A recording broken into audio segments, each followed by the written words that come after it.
Bonjour à tous et bienvenue pour cette dernière partie de cette troisième journée du Glénat BD Festival.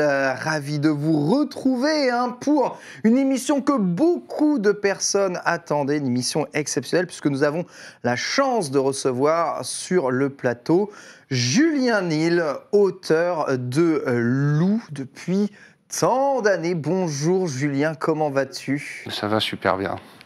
Ravi de t'accueillir sur ce plateau. Pas d'Angoulême cette année, mais quand même, de quoi fêter la présence et les sorties justement de Loup, puisque tu as sorti Loup Sonata en 2020, il me semble, il y a quelques années de ça.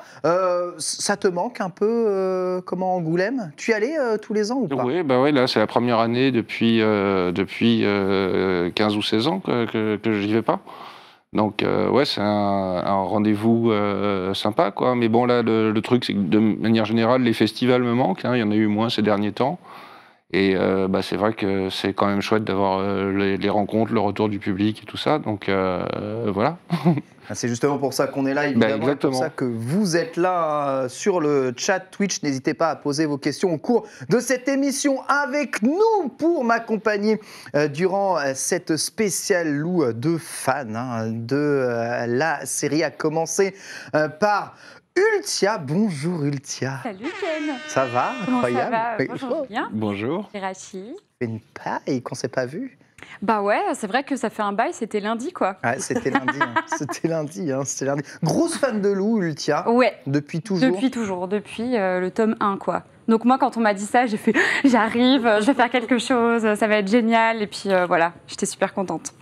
À côté de toi, Mijirachi qui m'accompagne une nouvelle fois sur cette émission. Bonjour Mijirachi, comment tu vas ? Bonjour, écoute, on a commencé la journée ensemble, on l'a fini ensemble finalement. Super. C'est beau. Ah ouais, t'étais là ce matin ? Ouais, j'étais là à 15h pour le quiz premier Disney, live. Et le niveau du quiz, on n'était pas prêt. T'es trop fort du coup. Ouais.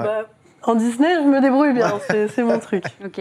Loup, c'est une série aussi que tu as connue étant jeune, que tu as suivie au cours de ta vie ? Ouais, complètement. Quand j'étais plus jeune, j'ai regardé à la télé la série, j'ai lu les BD, enfin les BD, oui, c'est ça.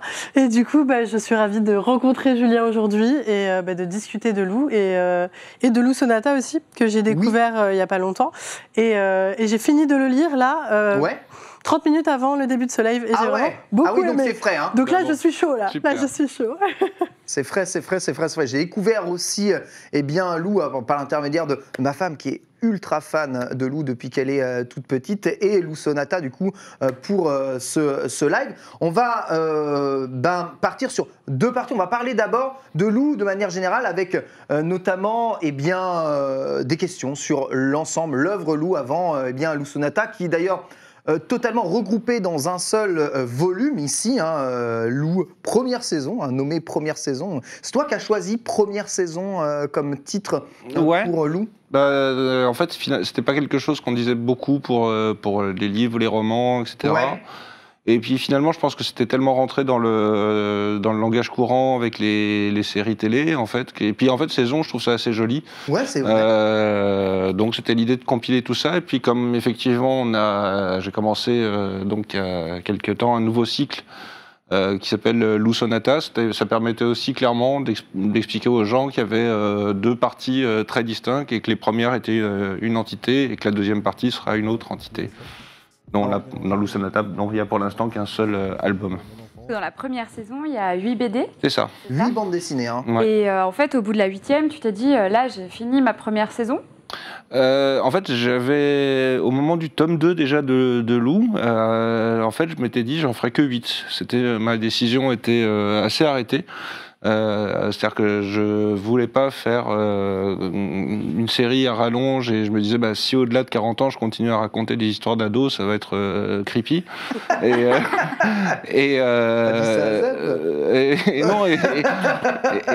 en fait donc du coup je m'étais vraiment mis ça comme deadline en me disant voilà, je vais faire une chronique de l'adolescence et j'arrêterai au tome 8 quand elle sortira de l'adolescence. Et en fait, plus ça allait, plus j'ai rencontré mes lecteurs, justement au festival et tout ça, plus il y a eu une interaction et des rencontres vraiment intéressantes.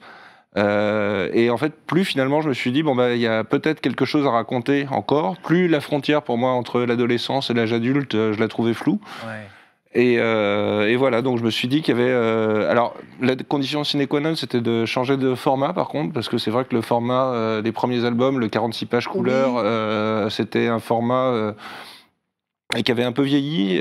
Moi, je sais que je suis plus lecteur de mangas, de romans graphiques, etc. Et, ouais, et ce format 46 pages couleur, en fait, pour moi, qui était un format imposé à la base par la collection, hein, qui était normalement d'ailleurs même pas un format fait pour faire des grandes histoires, qui était un format fait pour du gag, puisque c'est né dans les pages de Cho, la collection lancée par Zep, l'auteur de Titeuf. Ouais. Et donc à la base, la donne, c'était de faire du gag en une planche, ce que j'ai pas réussi à faire du tout en fait. Et donc en fait, au fur et à mesure, je me suis senti finalement à l'étroit dans ces 46 pages couleur. Donc pour continuer, c'était aussi l'idée de changer complètement de format, de faire une plus grande pagination, des pages plus petites, ce qui permet de faire bizarrement des cases plus grandes, et de faire une narration plus aérée, de prendre beaucoup plus de temps, de dilater le temps, et voilà. Alors on va revenir justement sur Lou Sonata un peu plus tard. Avant de commencer un peu cette interview, est-ce que tu peux nous parler tout simplement de Lou? Qu'est-ce que c'est? Qu'est-ce que ça raconte exactement? Et bien pour qui tu as commencé à écrire cette histoire? Alors, qu'est-ce que ça raconte? Ça raconte quoi, Lou? Bah, Lou, c'est les aventures d'une jeune fille et de sa mère et de son entourage. Ça commence quand elle a 13 ans et effectivement, on va suivre sa vie et son quotidien pendant toute son adolescence dans la première saison. C'est l'histoire de ce qu'elle pense être l'amour, d'amitié, ses espoirs, ses voyages, ses errances. C'est une BD où il se passe pas grand-chose, c'est-à-dire qu'il n'y a pas de méchant, il n'y a pas d'antagonisme, etc. C'est la plupart du temps, c'est une chronique du quotidien. Et On appelle slice of life dans les séries. ouais, c'est ça. C'est-à-dire que assez vite, le fait qu'il y ait des enjeux, effectivement des méchants, même du gag pur, c'est quelque chose. J'étais pas à l'aise avec ça. Moi, j'étais effectivement lecteur de pas mal de mangas, et c'est vrai qu'il y a des BD comme Yotsuba, par exemple, qui est une de mes BD préférées, en fait, où il se passe rien du tout dans Yotsuba. C'est vraiment le quotidien. Tout à fait. Et ça avait tendance à me toucher plus. Et voilà, donc c'est au fur et à mesure. Tranche de vie. Voilà, de ce format imposé de gag en une page, au fur et à mesure, ça s'est transformé, c'est devenu autre chose. Je me suis rendu compte aussi, effectivement, que l'humour, j'aime beaucoup, hein, mais qu'il y avait aussi beaucoup d'autres choses à faire, en fait, dans ce format-là, et qu'il y avait... moi, j'ai été très marqué quand j'étais ado par une BD qui s'appelait Bidouille et Violette de Isler, qui était une super BD romantique, donc des années 80. Ouais. Et qui était des histoires déchirantes de premières amours adolescentes. Ça m'a vachement marqué. Et donc c'était l'idée dans ce cadre de la bande dessinée jeunesse, de ne pas proposer juste du gag. D'accord. Voilà. Éloigné du gag au fur et à mesure. Alors en espérant garder de l'humour quand même, parce qu'en fait, finalement, c'est ça. Ça reste toujours très feel good. Hein. C'est ça. Mais en fait, le truc, c'est que je trouve que généralement, quand il n'y a que du gag, et que surtout du gag en une plage, ou tout ça, on a tendance à devenir très mécanique dans l'humour. C'est-à-dire qu'effectivement, si on sait que la blague, elle est toujours au même endroit, on rit moins, en fait. Ce qui est intéressant. Parce que là, l'humour dans Lou est presque saupoudré. Voilà, il est distillé et il n'est pas forcément en fin de page, en fait. Il est plus... un peu partout. Voilà, ouais. J'essaye. Pourquoi est-ce que tu as choisi de prendre un personnage féminin, adolescent, pour en faire ton personnage principal ? Alors ça, c'est parce que, en fait, en gros, quand on m'a donné l'opportunité de travailler dans le show, dans ce magazine, je venais d'avoir une petite fille, enfin elle avait 3-4 ans à ce moment-là, et simplement en regardant ce qui existait en bande dessinée à l'époque, jeunesse, il n'y avait pas beaucoup de bandes dessinées, alors c'est très important pour moi comme nuance, dont les personnages principaux soient des héroïnes. Je parle absolument pas de bande dessinée pour filles, parce que ça c'est le pire truc qui me fait horreur, et je déteste quand on parle de bande dessinée girly ou de bande dessinée pour filles. Pour moi, c'était simplement avoir un personnage principal auquel une jeune fille puisse s'identifier. Ce qui n'était pas, il n'y en avait pas légion à ce moment-là, tout en faisant un personnage positif. Il n'y en avait pas, quoi. Mais il y avait Malika. Il y avait Malika, voilà. Mais elle était plus âgée. Elle était un peu plus âgée. Non, historiquement, il y a eu Bécassine, non, mais il y a eu Laureline. Il y avait Louise aussi. Oui, il y en a eu, voilà, mais c'était quand même pas la majorité. Et puis la façon dont on parlait des filles de manière générale, moi je trouvais que c'était pas hyper valorisant. Et justement, je voyais aussi assez vite l'arrivée d'une BD qui ciblait les filles. Et qui était pour moi assez une horreur parce que justement c'était machine fan d'équitation, machine fan de chaussures et tout ça, et c'était un peu rentrer à nouveau dans des clichés. Les clichés, les stéréotypes. Voilà. Faire un espèce de cheval de Troie parce que j'assume complètement le fait d'avoir une couverture du tome 1 qui est assez rose. Et assez, mais j'assume aussi le fait d'adorer le rose. Et puis pourquoi pas, en fait, si Lou est une petite fille et qu'elle a envie de s'entourer dans sa chambre d'objets de scrapbooking, etc., est-ce que c'est vraiment féminin à proprement parler? Et puis voilà, moi quand j'étais petit, je sais que j'adorais jouer aux poupées, j'adorais le rose, et voilà, c'était... Ça a été tout le truc. Ensuite, quand on me demande comment est-ce que tu écris des personnages féminins, etc., en fait, le truc, c'est que je fais absolument aucun effort pour ça. Ouais. C'est-à-dire que, basiquement, l'histoire de Lou et de sa mère, c'est mon histoire avec ma mère. Moi, j'ai grandi avec elle, et j'ai juste fait une transposition des choses. Le personnage de la mère de Lou, par exemple, c'est compliqué, mais très souvent c'est à 100% moi. Et en fait, c'est juste moi, et simplement je dessine la mère de Lou, mais qui joue aux jeux vidéo, qui n'arrive pas à écrire son bouquin parce qu'elle geek à côté, etc. Et ça, c'est juste moi. Et on me dit, mais vous écrivez des personnages de femmes très justes. Oui. Et en fait, non, c'est juste que j'écris un personnage non, mais voilà, basique, et sans me soucier de stéréotypes à l'ancienne, en fait. Alors, je me retourne quand même à ma gauche, mais vous êtes quand même assez identifié au personnage de Lou quand vous avez suivi ou lu la bande dessinée au cours de votre époque, ou pas ça aide quand même d'être une fille pour s'identifier au personnage de Lou, non? Je pense que oui. Après, peut-être qu'il y a beaucoup de garçons aussi qui se sont identifiés, mais en tout cas, moi, surtout ces histoires d'amour, j'avoue que j'étais très très fan, j'étais amoureuse de Tristan. Mais du coup, ça m'a permis de m'identifier, de me dire ok, ah oui, je ressens la même chose qu'elle, c'est normal. Donc c'est vrai que j'ai le sentiment que ça m'a aidée parfois en fait de voir une fille enfin je pense que j'avais le même âge, j'étais peut-être un peu plus jeune quand j'ai découvert Lou, et je me suis beaucoup identifiée, donc non vraiment, même les garçons, je pense que tout le monde peut s'identifier. Ouais, Ultia, toi. Ouais, moi j'ai grandi en même temps que Lou, en fait. Voilà, c'est ça. On avait vraiment le même âge. Ça m'a fait un peu penser à Harry Potter aussi, parce que exactement. Les enfants de Harry Potter, on avait quasiment le même âge quand je crois que j'étais un peu plus jeune, mais voilà. J'ai grandi en même temps que Lou, et là maintenant, je pense que Lou, elle doit être un poil plus jeune que moi. Et du coup, je me suis toujours beaucoup identifiée à elle, et j'ai grandi avec elle, et je l'ai vue évoluer, devenir beaucoup plus mature, se poser des questions, etc. Et c'est vrai que je me suis toujours dit, moi j'ai cru que Lou était écrit par une femme quand j'étais ado et jeune ado. Et en fait, j'ai appris.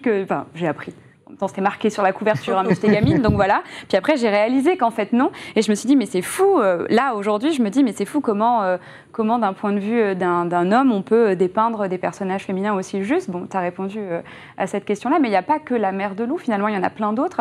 Et je trouve que c'est fou de pouvoir s'identifier comme ça à chacun des personnages, et peu importe leur âge.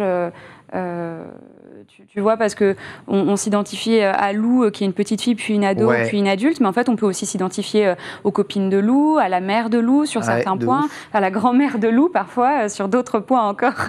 Et du coup, tu te dis, c'est très bien écrit. Merci. Mais ce qui est rigolo, c'est que paradoxalement, j'ai du mal à écrire des personnages masculins forts. Mais même que ce soit Tristan, Richard, etc., ce qui est très bizarre, c'est que sans que je m'en rende vraiment compte, la plupart de mes personnages masculins sont un peu fuyants ou lâches. Le prof dans Sonata est extraordinaire. Ah oui, lui il est rigolo. Il est bien barré. Ouais. Il est bien barré. Ouais. Alors Julien, je vais t'inviter à aller rejoindre la table de dessin, puisqu'il y a une tradition ici au Glénat BD Festival, c'est que les auteurs vont eh bien, nous faire le plaisir de réaliser un dessin en direct. C'est où tu veux. Tu es cadré sur les deux, donc ne t'en fais pas, tu es libre évidemment d'intervenir. Évidemment, on va continuer de te poser des questions sur l'univers de Lou pendant que tu réaliseras ce dessin. Dessin évidemment qui sera à gagner pour l'un ou l'une d'entre vous dans le chat. Pour ça, il y a juste une petite commande à taper pour rentrer dans la loterie. Et tu peux dessiner évidemment ce que tu veux. Ça peut être Lou, ça peut être eh bien, un autre personnage ou tout simplement tout ce qui te vient par la tête. Je vais vous faire une classique. Ah, la classique. Lou, sa mère, le chat, quoi, c'est là. Alors, question, quel effet ça te fait d'arriver à la conclusion, on va dire, de la saison 1 de Lou après 15 ans de travail sur cette œuvre? Comment tu as vécu ces 15 années? C'était 15 années assez formidables, hein. C'est-à-dire que c'est vrai que ça a rencontré son public, et ça, pour un auteur, c'est top. Hein. C'est vraiment le truc le plus important. J'ai eu énormément de témoignages de gens que ça avait touché, tout ça. Ça m'a permis de faire des choses formidables, ça m'a permis de faire du cinéma aussi. Puisque donc j'ai réalisé un film, en 2006, qui est donc une adaptation live de la BD, donc avec Ludivine Sagné, Kian Kojandi, Lola Lasseron, Lily Tayeb, enfin tout un casting d'acteurs formidables.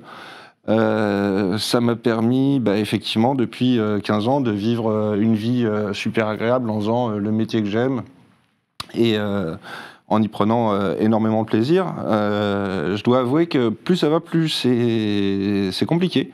Ah ouais plus ça va, plus j'ai une pression, en fait, parce que effectivement, je me dis, il y a une génération de lecteurs qui a grandi avec... qui ont des attentes par rapport à Lou. Qui communiquent beaucoup plus, parce que c'est vrai que les premières aujourd'hui, tu as un retour direct sur tout ce que tu fais. Oui, c'est ça. Et puis même au début, quand je rencontrais les jeunes lecteurs en dédicace, c'était assez... ils parlaient pas beaucoup, ils étaient intimidés et tout ça. Maintenant, effectivement, c'est devenu des jeunes adultes, donc il y a une conversation, et justement, ce que Lou représente pour eux, ils en témoignent de façon beaucoup plus facile. En plus, avec maintenant l'avènement des réseaux sociaux, je reçois énormément de témoignages. Je m'en excuse, je ne peux pas répondre à tout le monde sur Instagram, mais vraiment des gens qui se confient à moi, qui me disent des choses super touchantes. Là, maintenant, sur Lou Sanata, beaucoup de gens qui me disent, à cause de cet album, j'ai remis en cause toute ma vie, j'ai arrêté mes études et tout. Je me dis, mais mince. De façon. Calm down. Mais je me suis dit, non, mais et voilà. Puis j'ai des témoignages super touchants pour beaucoup de gens. Le tome 3, Le cimetière des autobus, qui est un album qui parle en demi-teinte de dépression et tout ça. Il a aidé, je pense, beaucoup de gens et tout ça. Donc au fur et à mesure, alors qu'au début, c'est vrai que même c'était ma première BD aussi, donc j'avais même pas, j'imaginais même pas que ça marcherait et que j'en ferais une deuxième, en fait. Et puis au fur et à mesure, en fait, je me rends compte que ça touche des gens, ça a un public, et j'ai de plus en plus j'ai l'impression de responsabilité. Et donc par rapport à ça, effectivement, quand on a 15 albums sur la même thématique, le même personnage, c'est de plus en plus compliqué de ne pas me répéter et de trouver des nouvelles thématiques, des nouvelles choses. Ça augmente un peu la pression. Voilà, c'est aussi pour ça que Lou grandit, en fait. Ouais, c'est ça. Mais c'est pas facile justement de trouver d'autres thématiques en faisant vieillir ton personnage au fur et à mesure. Il y a beaucoup de dessinateurs de BD qui ne font pas vieillir leur perso, qui doivent trouver d'autres problématiques sans pour autant rentrer dans les Simpsons, quoi, tu vois. Oui, mais c'est bien pour ça que ça a été salutaire pour moi de la faire grandir au fur et à mesure. Et puis là, particulièrement avec Lou Sonata, ça acte vraiment d'un nouvel acte, et donc ça permet de parler, là, pour la première fois dans le Lou Sonata 1, Lou est confronté à la solitude, au fait de vivre seul dans un nouvel appart, enfin plein de choses. Donc ça me permet de changer de thème, quoi. Je dois bien t'avouer que je me suis beaucoup rappelé mes premières années en tant qu'étudiant. Quand j'ai lu Lou Sonata, c'est assez impressionnant. Alors tu disais, on a l'habitude, c'est vrai aujourd'hui, du retour direct du public, des messages un peu comme ça, touchants, attendrissants. je suis pas du tout étonné en fait qu'il reçoit ce genre de message. C'est que ta BD, elle est quand même, elle aborde beaucoup de thèmes, elle est quand même touchante pour beaucoup de personnes. Comment ce retour du public, comment est-ce que tu le vis, comment est-ce que tu l'intègres?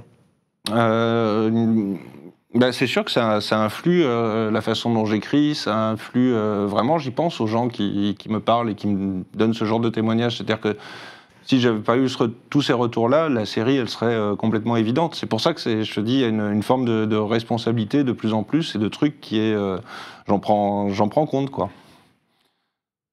C'est d'ailleurs alors mon éditeur me donne une liberté totale sur l'écriture depuis le début, que ce soit mon ancien directeur de collection, Jean-Claude Camano, qui m'avait fait une confiance terrible dès le début et en fait qui m'a laissé faire tous les albums que je voulais, même certains albums où il y avait des choix un peu audacieux comme L'Âge de Cristal, etc., où il y avait au niveau éditorial, au niveau des thématiques et tout, des choses qui étaient assez compliquées. Il m'a laissé complètement le loisir de le faire. Donc j'ai aucun comité de lecture, si vous voulez, ou de choses comme ça. Enfin, j'ai vraiment juste un très très bon échange, un très bon retour. Alors effectivement, il y a des fois des choses que je questionne et que je vais demander à mes éditeurs.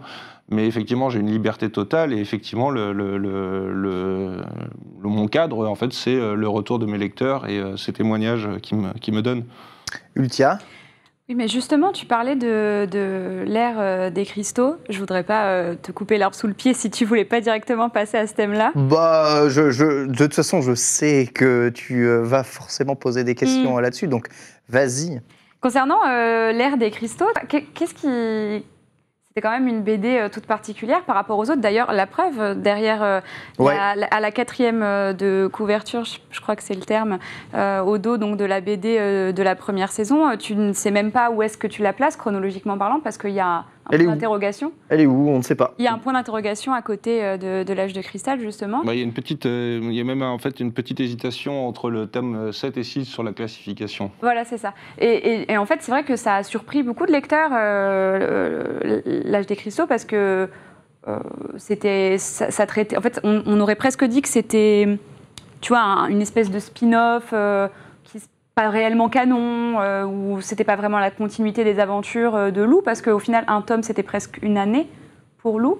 Et est-ce que tu peux nous l'expliquer, ça? Alors, effectivement, le fait de surprendre et d'être confus, c'est exactement ce que je voulais. C'est-à-dire que c'était, pour moi, justement, un album qui parlait de la confusion de l'adolescence.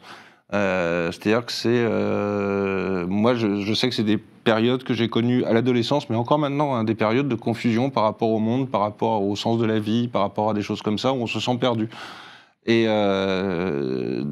donc, en fait, c'est un album où il y a beaucoup de choses à dire, il y a beaucoup d'explications et de choses à donner, mais c'était une des idées, c'était déjà de perdre le lecteur pour qu'il soit dans le même état que Lou, qui ne sait plus où elle en est de sa vie. Donc, t'avais pas peur de perdre tes lecteurs, de perdre ton lectorat? Je ne dis pas que ton lectorat n'allait pas te suivre, mais justement de les rendre confus. L'idée, c'était c'était le principe, c'était de créer une confusion. Parce que donc le principe, c'est que chronologiquement, les tomes 6 et 7 sont inversés. Donc le tome 6 se passe... donc tu sais où il se place. Ah oui, bien moi... Contrairement au point d'interrogation que tu mets derrière. On peut complètement les relire tout et tout relier comme ça, en fait, que tu peux les lire dans l'ordre 1, 2, 3, 4, 5, 7, 6... 8, d'accord. Et ça marche dans ce sens-là. C'est-à-dire que bêtement, on comprend à la fin du 7... ils sont pas rangés dans cet ordre-là ils sont dans l'ordre 1, 2, 3, 4, 5, 6, de parution, d'accord. Oui. Mais donc dans l'idée, il y a à la fin du tome 6, du tome 7, pardon, il y a effectivement une sorte d'explosion. Lou et ses amis doivent rentrer en ville en catastrophe. Lou devient myope et on la retrouve dans le tome 6. 6 mois après, en fait, avec des lunettes, etc. Et il n'y a même plus de téléphone portable, plus de réseau. C'est toute l'histoire de ce qui s'est passé. Effectivement, c'est en fait, ce qui s'est passé dans le monde de Lou, c'est qu'il y a eu... alors, c'est un autre thème qui était intéressant pour moi, en fait. C'est assez compliqué à expliquer, mais ce tome 6, en fait, il a été fait un peu après les attentats de Charlie Hebdo, en fait, dans un moment où j'étais très pessimiste. Sur le monde, je lisais énormément la presse, j'étais un peu en parano et en angoisse en me disant, mon Dieu, pas juste cet événement-là, mais c'est globalement la fin du monde, et c'est une sale époque, et on vit la pire époque de l'humanité. Et donc cette obsession pour la fin du monde, en fait, ça me trottait. J'avais lu un bouquin super d'un type qui s'appelle Jean-Noël Lafargue, qui s'appelle Les fins du monde, et qui m'a vachement fait du bien parce que c'est une histoire de toutes les fins du monde dans l'histoire de l'humanité. C'est-à-dire qu'en fait, dans toutes les civilisations, on a toujours eu l'impression d'être à l'éminence de l'hécatombe. Et en fait, ce biais cognitif du fait tout le monde a toujours été persuadé que ça y est, on était foutu et que c'était terrible. En fait, ça m'a fait beaucoup de bien de le déconstruire, et je me suis dit, c'est intéressant de se dire, et surtout, ce qui est effrayant, c'est que c'est absolument pas un message à transmettre aux jeunes et aux jeunes générations en disant, on est foutu, votre génération elle est foutue, etc. Donc toute l'idée de l'âge de cristal, c'était de montrer un apocalypse, un des apocalypses, mais dans lequel les jeunes, c'est-à-dire Lou et ses amis, en fait, ils volent à côté et ils passent leur jeunesse à côté de ça. Ils sont effectivement impactés par le truc, mais pas tant que ça. Mais ils ont leur rôle à jouer aussi. Ouais, et c'est ça. Et pour moi, finalement, alors c'est presque prophétique, et c'est rigolo. Oui, et le parallèle avec ce qu'on vit actuellement est quand même assez fou. Avec la pandémie. Alors ce qui est drôle, c'est qu'il y a beaucoup de gens qui, au moment du début de la pandémie, en fait, se sont dit, mais attends, j'ai relu l'âge de cristal et il y a des trucs que j'ai compris. Parce qu'effectivement, dans l'âge de cristal, ce que je voulais montrer, c'était effectivement une fin du monde. Alors, parce que j'étais persuadé qu'il y aurait finalement, qu'on allait connaître sans doute une crise économique ou une épidémie, ou et que sais-je, une crise quelconque, un bouleversement complet, et qu'on aura cette peur de la fin du monde, mais en fait que ça sera comme les autres fins du monde, juste une passade, et que les jeunes justement arriveront à dépasser tout ça. Et donc c'était aussi une des métaphores de ces cristaux, et puis je trouvais que parler de grands cristaux roses qui détruisaient les communications, en fait, c'était une façon élégante de parler de ça. Une belle métaphore. Et voilà, c'est une métaphore à plusieurs entrées, de toute façon, ces cristaux roses. Le fait qu'effectivement... Alors, il y avait aussi un truc, franchement, il y avait un moment où j'arrivais, dans un moment de ma vie, où j'arrive plus trop à suivre non plus les réseaux sociaux, les médias, etc. Et comme je voulais pas que le monde de Lou soit un monde connecté avec le nôtre, c'est-à-dire que j'ai jamais voulu faire une BD sur l'époque. C'est-à-dire que je fais tout pour que Lou, ça soit diffus et qu'on sache pas où et quand ça se passe exactement. Et en fait, finalement, le fait qu'au moment de l'adolescence, elle passe tout un cap où les réseaux sociaux n'existent plus, ça me permettait d'en faire quelque chose d'intemporel aussi. Donc c'était une des idées du truc. Mais en plus, Lou, dans cet opus-là, on dirait, enfin, arrête-moi si je me trompe, mais on dirait presque qu'elle est la seule à se rendre compte qu'il y a un problème. Elle questionne son entourage, elle dit, mais ça vous... Pourquoi vous êtes normaux, les autres, ils passent à côté, ils continuent à vivre leur vie. Voilà. Pour moi, en fait, le truc, c'est qu'il y a un... si on remet si on met la chronologie de Lou dans l'ordre, donc 1, 2, 3, 4, 5, 7, 6, 8... il y a quand même un gap, pour moi, de 6 mois, 1 an, entre la fin du tome 7 et le début du tome 6. C'est-à-dire le moment où, effectivement, le moment de la pandémie, quelque part. C'est-à-dire le moment où l'arrivée de ces cristaux, ça a vraiment été important, où ça a remis en cause l'économie, et au moment où ça a commencé à repartir, où les gens continuent à vivre leur vie, ça, c'est le tome 6. Et donc pour moi il y a encore un gap que j'ai pas raconté, qui est évoqué en fait. Alors je me suis servi de Lou Sonata et justement du prof qui à un moment réévoque la crise des cristaux. Oui. Et là je me suis servi de ça puisqu'il parle du fait qu'il était dépressif et qu'il faisait du pain, etc. Je me suis resservi de la pandémie en fait pour raccrocher les wagons dans la continuité du truc. Ouais, d'ailleurs, c'est assez rigolo parce que avant que tu fasses cette référence-là, beaucoup de personnes considèrent ce volume comme un spin-off, comme quelque chose qui n'est pas raccroché du coup à l'univers et à la chronologie de Lou. Aujourd'hui, tu l'assumes comme étant totalement... Il est absolument canon pour moi. Il est complètement dans la chronologie, mais je conseille vraiment aux gens avec cet éclairage-là de le relire dans l'ordre 1, 2, 3, 4, 5, 7, 6, 8. Et vous verrez que tout est cohérent en lisant bien attentivement les pages de garde de fin du tome 7 aussi, qui font le lien avec le début du tome 6, et voilà. Alors, comment tu réagis quand on te dit que Lou est un concentré de pop culture, le rapport de Lou avec la pop culture? Tu racontes un peu de toi quand même dans Lou. Et tu dis, bon, toi, tu es fan de manga, sûrement jeux vidéo aussi. Tu as vécu dans tout ça. Pour toi, Lou, c'est aussi de la pop culture ? Je sais pas, c'est extrêmement flatteur pour moi qui en consomme énormément, de me dire que ça fait partie de la pop culture. Ensuite, dans Lou, il y a des références à la pop culture, dans le premier surtout. C'est-à-dire qu'on voit clairement qu'elle joue à la GameCube, qu'on cite Zelda est cité. Je cite Golden Sun. En fait, à l'époque, je citais donc des bonnes références. Voilà, les références des trucs auxquels je jouais. D'ailleurs, ce qui est drôle, c'est qu'en fait, au début, le fait qu'elle jouait à la GameCube, c'était parce que c'était la console qui était vraiment contemporaine. Ouais. C'est-à-dire qu'à l'époque, j'avais une GameCube. Tu l'ancrais dans le temps, dans notre époque. Et voilà. Et ce qui est drôle, c'est que maintenant, avec le recul, en fait, on dit, bah, c'est cool, elles sont rétro-gameuses, en fait. Et ce qui va très bien, en fait, avec le fait qu'elles n'ont pas beaucoup de sous et qu'elles ont probablement acheté une console d'occasion et tout ça. Donc, elles continuent de jouer à la GameCube. Mais en fait, justement, au fur et à mesure, comme je me suis dit, non, mais c'est intéressant si les gamins dans 10 ans, ils puissent lire le tome 1 de Lou sans être perdus, l'histoire de Lou sans être perdus dans un monde qui n'est plus le leur, j'ai gommé de plus en plus les références réelles à la pop culture. Alors, il y a des influences, il y a des clins d'œil, il y a des choses comme ça, mais... des titres de musique quand même un petit peu aussi. Ouais. Mais voilà. La danse de la joie, c'est sur Don't Funk With My Heart de Black Eyed Peas. Mais je regrette un peu parce que je n'aime plus trop cette chanson. Ouais. Oh non, pourquoi tu m'as dit ça? Moi, je l'adore. Bon, écoute.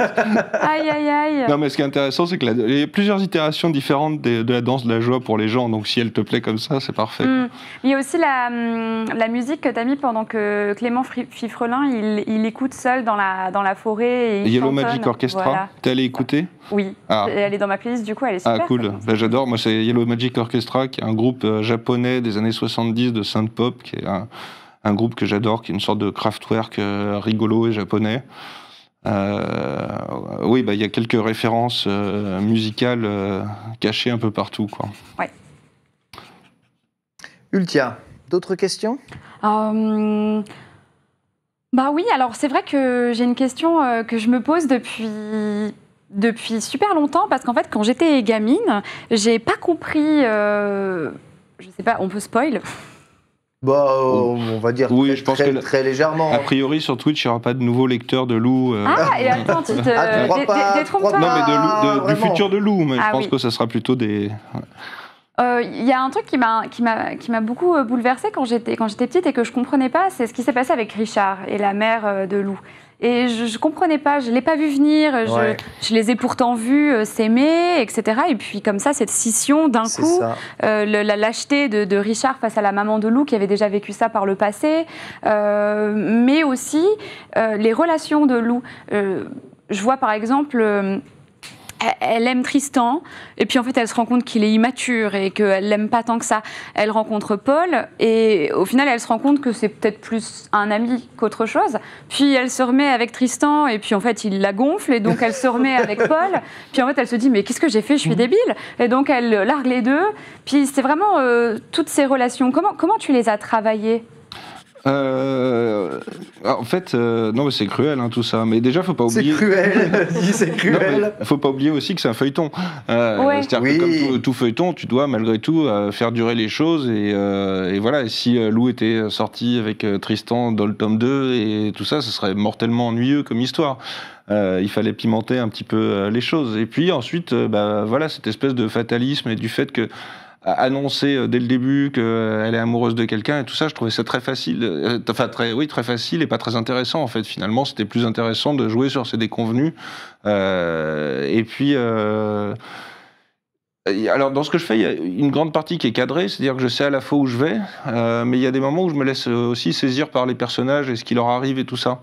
Et franchement, l'histoire de Tristan, c'était vraiment une blague. Et ce qui est fou, c'est vraiment la première page quasiment que j'ai fait, où elle regarde par la fenêtre, etc. Et c'était un gag comme un autre, mais je me suis pas rendu compte qu'en fait, ça donnait le ton de la série, et que forcément, si tu mets ça dans la page 1, les gens veulent que quelque chose se concrétise.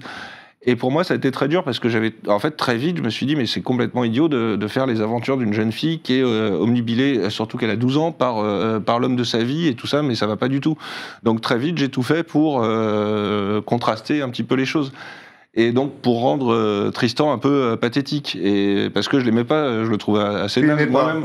Et en fait, plus je le rendais pathétique, ce pauvre Tristan, plus il m'était sympathique. Et donc plus je le faisais revenir dans mon histoire, et plus finalement je lui trouvais des choses à vivre. Et puis ensuite, le fait est que Lou, bizarrement, c'est très autobiographique aussi. C'est-à-dire que je raconte beaucoup mon enfance. Et par exemple, ce qui arrive avec la mère de Lou, avec Richard, c'est quelque chose qui est arrivé à ma maman à moi. Mais non. Oui, plusieurs fois en fait. C'est-à-dire que c'est vraiment, elle a eu le cœur brisé une fois, 2 fois, et c'était aussi pour le. Alors c'est peut-être très cruel comme message, mais en même temps, la mère de Lou, elle se laisse pas non plus abattre. C'est-à-dire qu'elle continue. Et, c'est une femme forte. Elle est très forte. Ouais, mais tu dépeins une image de l'homme terrible. Tu dis qu'il n'y a pas beaucoup de personnages masculins que tu aimes bien. Tu dis que tu n'arrives pas vraiment à les construire comme tu l'aimes. Pourquoi faire dans ton récit que la maman de Lou se retrouve systématiquement célibataire et donner le mauvais rôle au personnage masculin? En plus, c'était son idée à Richard d'abord. C'est lui qui lui a dit on fait un deuxième bébé. De ouf. Après, on peut tous avoir un baby blues, hein, même nous les hommes, tu sais. Ensuite, par contre, agir comme ça, c'est terrible. Ensuite, Richard, effectivement, déjà, ça fait longtemps qu'on l'a pas vu. La dernière fois qu'on l'a vu, il était dans une grotte. Il avait l'air de souffrir d'une dépression assez violente. On ne sait pas ce qui lui est arrivé depuis. Donc, voilà. Voilà. Le mystère. Ouais, mais c'était juste pour revenir sur le fait qu'il n'y a pas beaucoup de personnages peut-être masculins. J'ai pas envie de dire bon, mais bien fêté, enfin sur lequel Lou peut s'appuyer vraiment. Il y a Paul quand même. Et il manque une figure paternelle, réellement. Il manque, oui. Ensuite, c'est aussi toute la question, c'est est-ce qu'on en a besoin. C'est pour moi, c'est un truc assez important aussi. Ça, c'était un des messages que je voulais. C'est aussi pour ça que dès le début, je voulais faire une bande dessinée sur une famille monoparentale. Oui. Parce que, pareil, en fait, à l'époque, non seulement il n'y avait pas énormément de bandes dessinées avec des personnages féminins principaux, mais il n'y avait pas non plus beaucoup de bandes dessinées avec ce modèle familial. Et or, moi, j'avais été élevé par ma maman, même si je connais mon papa, moi. Et puis j'avais rencontré pas mal de gens qui vivaient ce genre de choses, et je voulais pas que ça soit un problème. Et à aucun moment, finalement, l'absence du père pour Lou, c'est un problème. C'est-à-dire que ce qui est très rigolo, c'est que c'est un problème pour le lecteur, qui depuis le début du truc veut absolument que son père, que Lou rencontre son père. Donc il y a aussi un jeu de pistes dans les albums, ils se croisent, et voilà, ils vont même plus que se croiser. Dans les derniers, il y a tout un jeu de pistes, mais qui est un jeu de pistes qui se passe à l'insu de Lou, en fait. C'est que Lou, elle s'en fiche et elle le cherche jamais. Et quand on regarde bien, c'est finalement plus lui qui la cherche que le contraire. Et c'était aussi pour dire qu'effectivement, est-ce que c'est un bon message de dire qu'on a besoin forcément d'une autorité paternelle? C'est-à-dire qu'il y a énormément de familles recomposées avec 2 mamans, 2 papas, un papa, qu'une maman, toutes les configurations, et ça donne forcément des gens intéressants. Il n'y a pas forcément de manque de figures paternelles. Je te rejoins totalement là-dessus, hein, étant enfant d'une famille monoparentale. Et pareil, avec un papa qui est parti, jamais revenu, tu vois, acheter des clopes. Je comprends totalement ce que c'est. C'était l'idée, voilà, de montrer que, effectivement, issu d'une famille monoparentale, Lou pouvait se construire tout à fait et trouver son équilibre autrement. Donc toujours cette histoire, on en parlait au début de l'émission, de faire en sorte que des minorités de personnes puissent s'identifier. Oui. C'est ça, ouais, des minorités. Minorités, pas forcément, parce que les femmes, c'est pas forcément une minorité. Ça en est à peu près 50-50 sur le coup, je crois. Non, oui, je parle pas statistiquement parlant, mais oui. Mais oui, c'est ça, que ça soit un petit peu inclusif. Oui, voilà, c'est l'idée. Tu viens de retirer ton micro, Julien. Oh, merde. Et du coup, c'est la panique absolument totale parce qu'on ne peut plus malheureusement t'entendre nous raconter tout ça. Hein. D'ailleurs, c'est très intéressant, hein. Tout ce que tu nous racontes sur tout ce ce processus créatif autour de Lou et pourquoi est-ce que tu as pris telle ou telle décision. Maintenant, alors on discutera de Lou Sonata un tout petit peu plus tard, du temps que tu remettes ton micro. Je vais te laisser et plutôt me tourner ici vers Miss Girassi. Donc toi, tu as grandi aussi avec Lou. Ce manque de personnages masculins, c'est quelque chose qui t'a dérangé ou par le spectre uniquement de ses conquêtes et de ses amourettes? Bah, bizarrement, moi, ça m'a jamais vraiment dérangé qu'il n'y ait pas de personnage masculin fort. Sincèrement, en fait, je trouvais que le duo de la mère et la fille était tellement fort que je voyais pas... ça me manquait pas. Ça me manquait pas, ça m'a jamais manqué. Et peut-être parce que je suis une femme, je me dis que du coup, le fait qu'il y ait beaucoup de personnages féminins, ça me plaisait particulièrement. Oui. Mais je pense pas que... Je regardais avec mon papa, parfois Lou. Je sais pas pourquoi, mais souvent je regardais avec lui. Et voilà, lui non plus, il m'a jamais fait part de ce manque de personnages masculins ou quoi. Donc non, moi je trouve que le duo est génial. J'adore le duo de la mère et de la fille qui s'aident, se soutiennent dans leur galère amoureuse. Moi je trouve ça incroyable. On envie mais moi ce j'adore. modèle. Surtout que moi à l'époque, j'avais pas énormément de relations avec ma mère, on discutait pas beaucoup. Et j'enviais un petit peu la relation de la mère et la fille qui était vraiment forte toutes les deux, quoi. Lucia? Oui, je rejoins ce que tu dis. Moi non plus, c'est pas quelque chose qui m'a marqué, mais de toute façon, l'idée, d'après ce que Julien dit, c'était pas non plus qu'on y prête plus attention que ça, quoi. Justement, c'est que ce soit pas un problème. Voilà, c'est ça. C'était pas un problème. Oh, bon, après tout, absolument pas un problème. Donc, on a parlé un peu de l'ère des cristaux, on a un peu parlé de la relation de Lou avec Tristan et Paul. J'ai des questions à propos de l'homme raisin. Ah. Alors, cet homme raisin, est-ce vraiment un homme raisin tout le temps?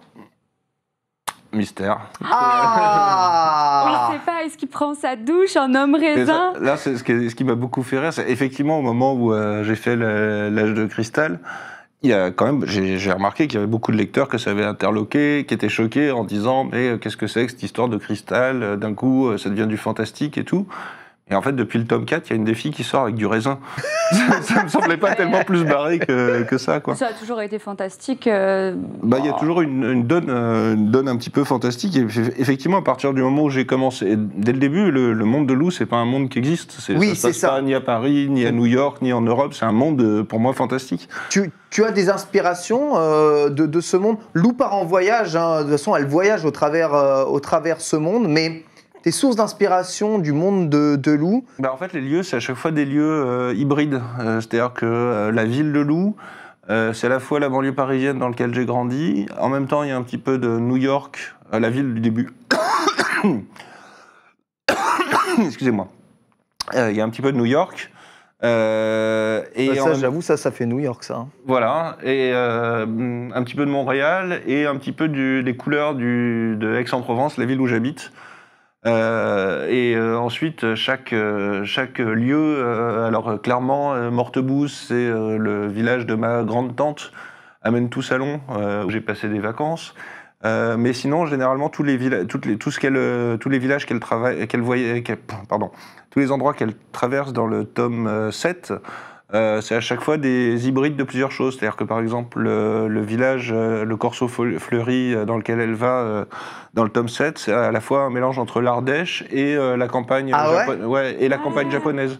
Ah. C'est-à-dire qu'il y a vraiment... Mais c'est du cyberpunk avant l'heure, hein, quelque part. Je pense que ce truc cyberpunk et même rétro-futuriste, bizarroïde, c'est très présent dans le film.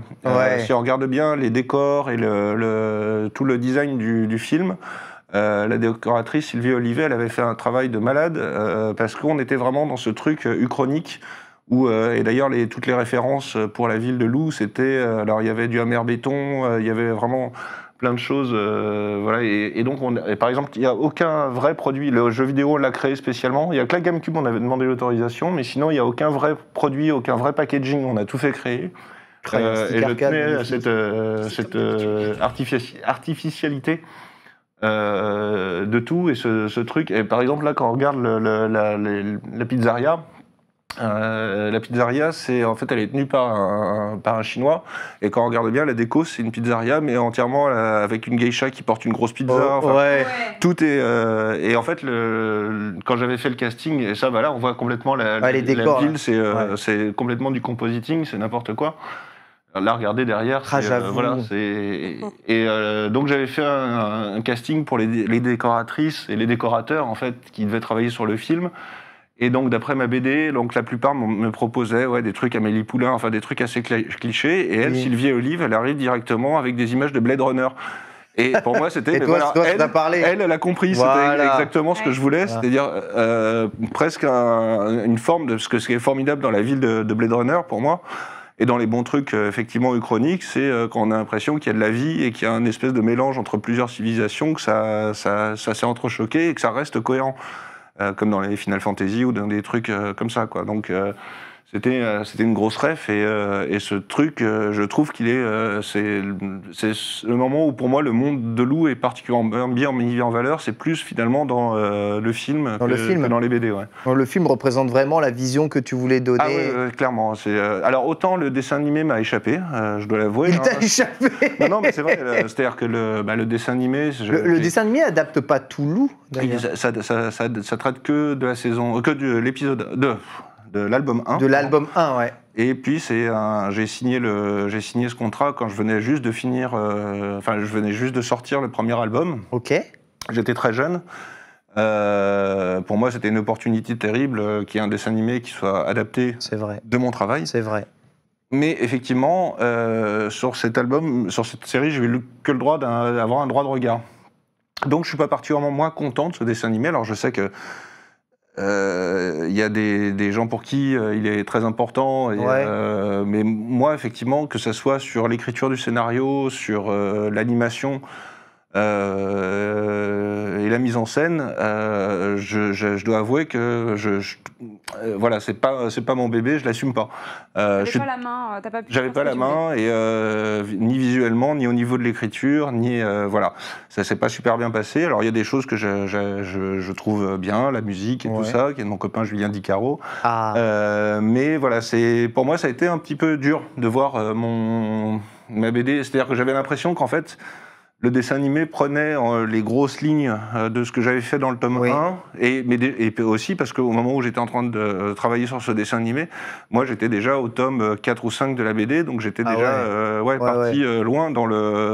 et j'étais en train de faire évoluer le personnage. J'étais parti loin dans Lou, Et le fait que ça soit coproduit avec la télé, dans des carcans où on pouvait pas faire tel truc, tel genre de vanne, etc., avec des auteurs qui s'auto-censuraient pour pas avoir à affronter ces trucs-là. Tu sais que ça, c'est quelque chose qui revient beaucoup dans ce Glénat BD Festival, quand les auteurs nous parlent du traumatisme qu'ils ont eu avec la télévision et quand ils ont dû travailler pour la télévision. Voilà, mais par contre, moi, je peux du coup donner un autre avis. C'est-à-dire que j'ai eu cette chance incroyable de faire du film, et là, le film, et de rencontrer un producteur qui s'appelle Harold Valentin, et Bruno Lévy, et lui il est venu me voir, et en fait pour quelques années après, déconvenu du dessin animé, et en me disant est-ce que je pourrais acheter les droits pour faire Lou en live. Et là, moi, vraiment, pour faire fuir le mec, je lui avais dit, c'est si tu veux, mais alors c'est moi qui l'écris, qui le réalise. Et je lui avais dit ça, parce que au moment du dessin animé, on m'avait dit, non, mais tu peux pas écrire, en fait, tu sais pas comment écrire. T'es fou, il a dû adorer que tu lui dises ça. Et en fait, le mec m'a dit banco. Bah, évidemment. Mais tu t'y attendais pas? Non, mais vraiment, je m'y attendais pas. C'est-à-dire que j'étais persuadé que ça le ferait fuir et tout. Ok, mais je m'implique, hein. Non, mais voilà. Bah, go. Et donc, vraiment, en tremblant, je suis sorti du rendez-vous, je suis allé acheter le cinéma pour les nuls, et les entretiens de Godard et de Hitchcock. Et non, mais j'avais quand même, justement, c'était... En fait, moi, le fait de réaliser, de mettre en scène, de raconter par l'image, c'est des choses que particulièrement l'animation, en fait, moi, je voulais faire ça. Je voulais pas faire de la BD à la base. Moi, j'étais parti pour faire du dessin animé. Et c'était vraiment mon média. Je voulais en faire. Et finalement, la BD, ça a été un petit peu par hasard que je suis tombé là-dedans. Ouais. Et donc, en fait, les producteurs du dessin animé avaient réussi à me persuader que je ne m'y connaissais pas du tout en narration, et qu'il y avait des gens formidables pour faire ça, et que, et que ça marcherait. Et en fait, non. Et j'ai eu cette chance incroyable que sur le film, on m'a laissé une paire royale, justement au niveau de l'écriture, artistiquement et tout ça. Juste sur le montage, j'aurais aimé être un peu plus impliqué. Oui. Mais j'ai eu effectivement cette chance d'avoir eu en plus un budget considérable, des acteurs et une équipe technique et artistique, mais de folie.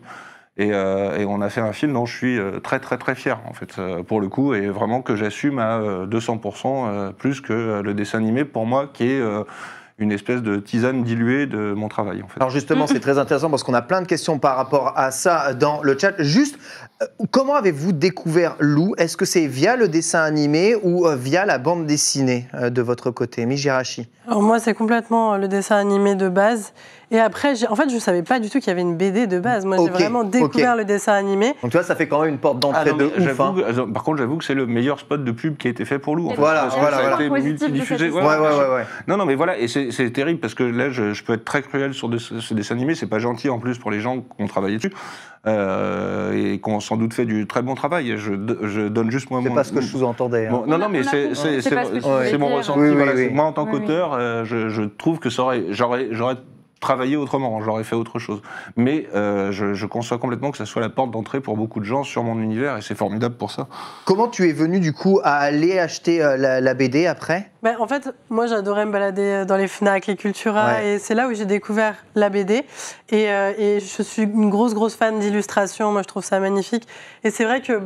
aussi en tant que collectionneuse, avoir les choses dans les mains et pas juste regarder les épisodes à la télé.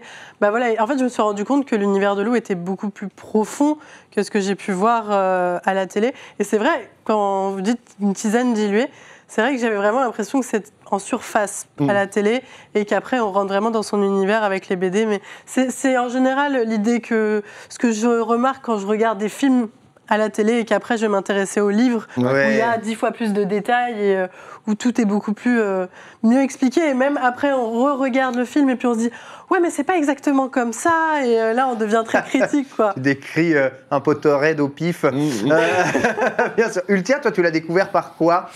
Moi, je l'ai découvert dans le show parce que quand j'allais. Gars, alors toi t'es lectrice du 1. Mais moi je lis Lou depuis que je sais lire. Ah ouais. Oui. Attends, je calcule. Un peu après quand même. 1 an et demi. C'est bon, je savais lire. Non, c'est bon. J'étais un peu plus vieille quand même. Mais du coup, oui, je partais en vacances et à chaque fois j'avais le droit d'acheter ce que je voulais au relais du coin de l'aéroport ou de la gare. Et en fait, je m'achetais toujours un show et c'est là que j'ai découvert Lou. Et moi, j'étais super fan de Lou dès le début. Et puis après, j'ai demandé à ce qu'on achète toutes les BD. Donc je les ai toutes. Il y avait déjà des albums de sortie au moment où tu as réclamé les BD, ou tu devais attendre à chaque fois la parution annuelle? Non, il fallait que j'attende. Ok. Ouais, je les ai attendus à chaque fois. Donc, et après, j'avoue, je me confesse, j'ai un peu décroché pour l'histoire des cristaux. Je pense que j'étais un peu trop jeune aussi. Quand je l'ai lu, je me suis dit, je sais pas, je crois que je sais plus. Mais en même temps, c'était le principe, c'est la confusion. Qui suis-je? Où suis-je? Qu'est-ce que je fais? Et puis après, quand celle d'après est sortie, je l'ai acheté évidemment quoi. Et là, je me suis dit ok, je me remets dedans à fond. Et je les ai toutes relues depuis le début, puis j'ai davantage compris au final. Oui, c'était tout le principe. Et alors aussi à ma décharge, en fait, le concept de perdre les lecteurs au niveau du tome 6, je reviens là-dessus. Mais c'était que dans l'idée, je devais sortir les deux à la suite, les uns des autres. Ouais. Et même, j'avais proposé à mon éditeur de même numéroter l'âge de cristal 7, mais de sortir en librairie le tome 7 avant de sortir le tome 6, pour que ça soit bien clair. Et là, il m'a dit, si tu fais ça, tous les libraires de France vont me tuer. Parce qu'il j'avoue, forcément. Et voilà. Et en fait, au moment où j'ai fait ce tome 6, et je devais enchaîner de suite, et il devait sortir 6 mois après, en fait, il y a l'information du film qui est tombée, et donc j'ai dû m'arrêter pendant 2-3 ans pour faire le film. Et donc c'est aussi pour ça qu'il y a eu un grand délai entre les questions posées par le tome 6 et la réponse apportée par le tome 7. Un bad timing peut-être, non? Voilà. Ok, ça je comprends. Alors, je vais demander des questions par rapport au dessin animé. Aujourd'hui, vu le succès de Lou, la reprise pour une nouvelle saison, est-ce que tu as déjà envisagé de revenir au format dessin animé et de reposer Lou comme tu l'aurais vu, ta vision d'auteur de Lou en animé? Alors, en fait, déjà, moi, j'essaie de me concentrer le plus possible sur Lou Sonata, sur la bande dessinée. C'est-à-dire que pour là, t'es en flux tendu sur Lou Sonata. Ouais, vraiment. Et pour qu'il y ait une nouvelle saison de Lou en animation, moi je serais pas du tout contre, mais voilà. Ensuite, le truc, c'est qu'il faudrait que ça soit à mes conditions, avec l'équipe que je veux, et ça n'a rien à voir avec le type de production du tome 1. Et à vrai dire, est-ce qu'après avoir fini Lou Sonata, et à la rigueur, je me dis peut-être un long métrage en animation, ce serait pas mal.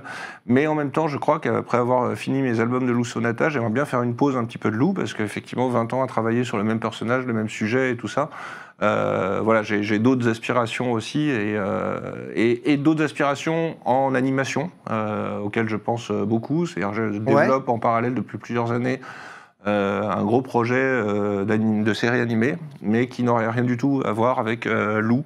Voilà, donc ça serait, je pense que je consacrerai plutôt mon énergie à ça. Ou alors, il faudrait qu'un producteur arrive avec une très très bonne production, une proposition de production sur une deuxième saison de Lou ou un anime de Lou. On a rapidement évoqué tes affinités en termes de pop culture. Il y a des œuvres, bandes dessinées, mangas, jeux vidéo qui t'ont beaucoup inspiré dans ton travail? Oui, je suis très très très fanatique et très consommateur de tout ça. T'as une série de jeux vidéo préférée?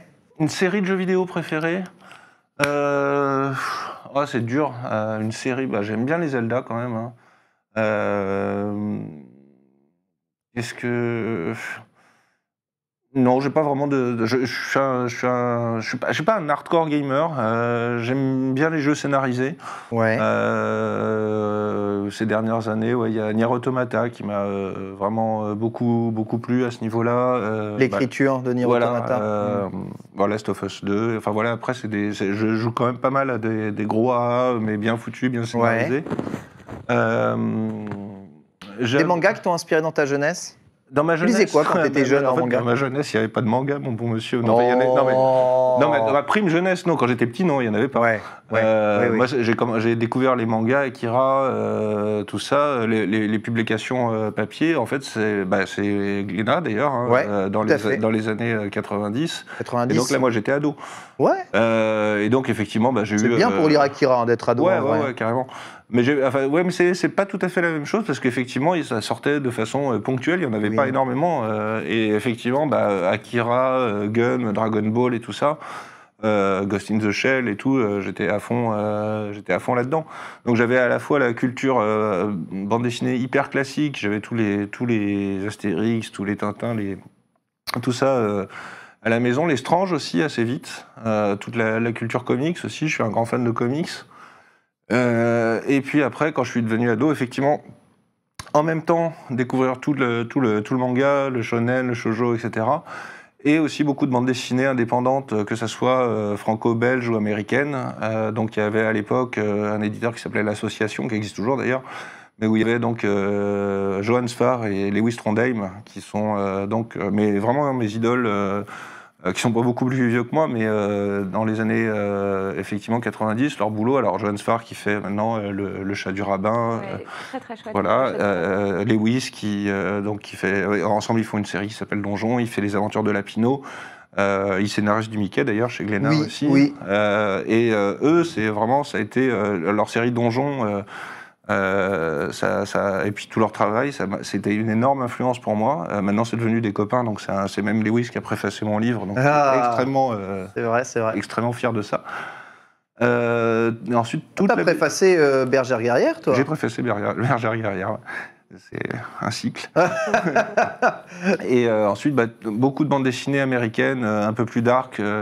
Chris Ware, Charles Burns, Daniel Klaus, tout ça, de BD plus intimistes, ça a été aussi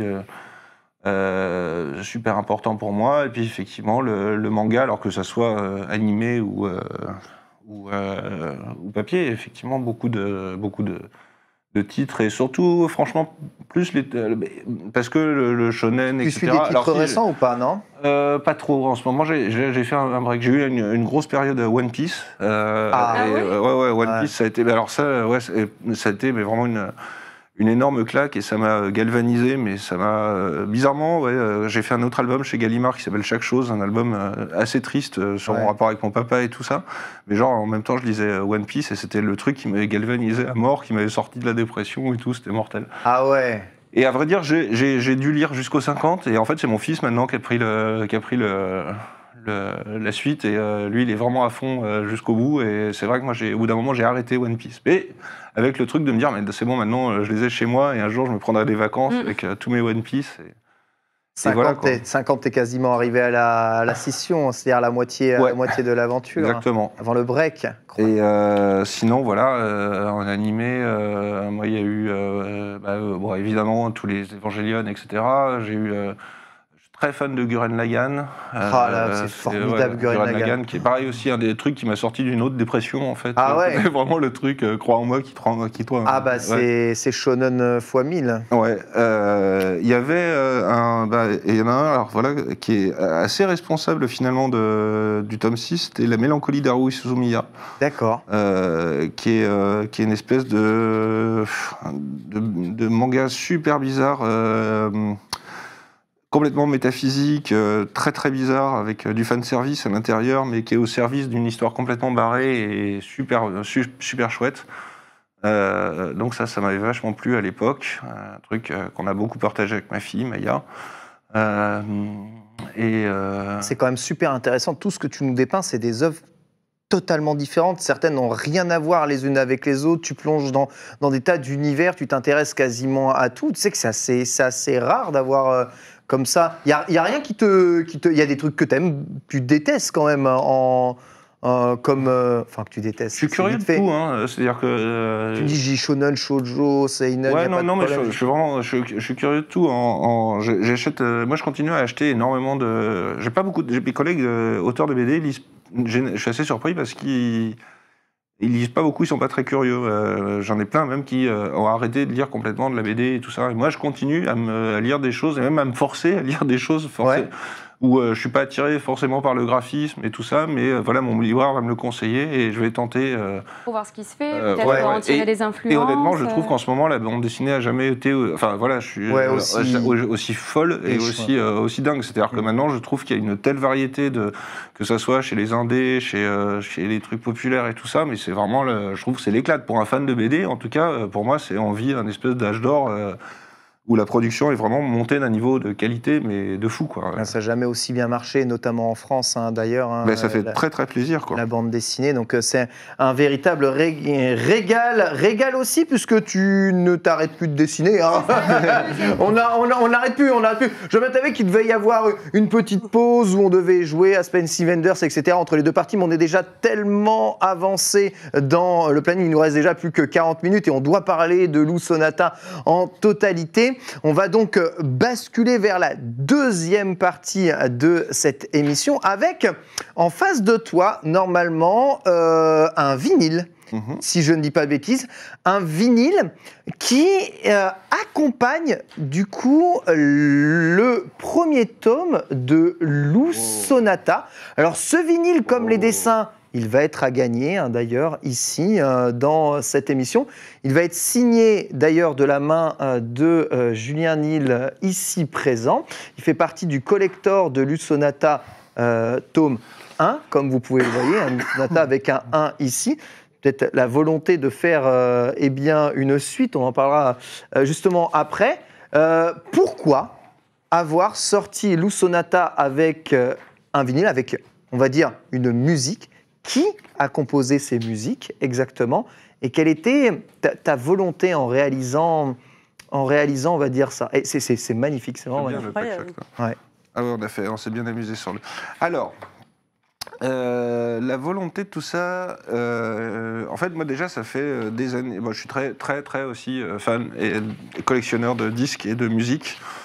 Ça fait des années que moi j'en faisais en bidouillant des machines, en faisant de l'EMAO, en connectant des synthétiseurs, des comme Lou, quoi. Comme Lou. Ça peut s'appliquer à tout, non? Non, mais quand je vous dis que c'est autobiographique, c'est vraiment ça. Hein. Et que c'était mon espèce de violon d'ingre qui était effectivement d'acheter des vieux synthés, de les connecter, de m'amuser effectivement avec des programmes, avec des trucs comme ça, dans l'idée de faire de la musique. Donc, et puis en écoutant énormément de musique, pareil aussi boulimique de toutes sortes de styles.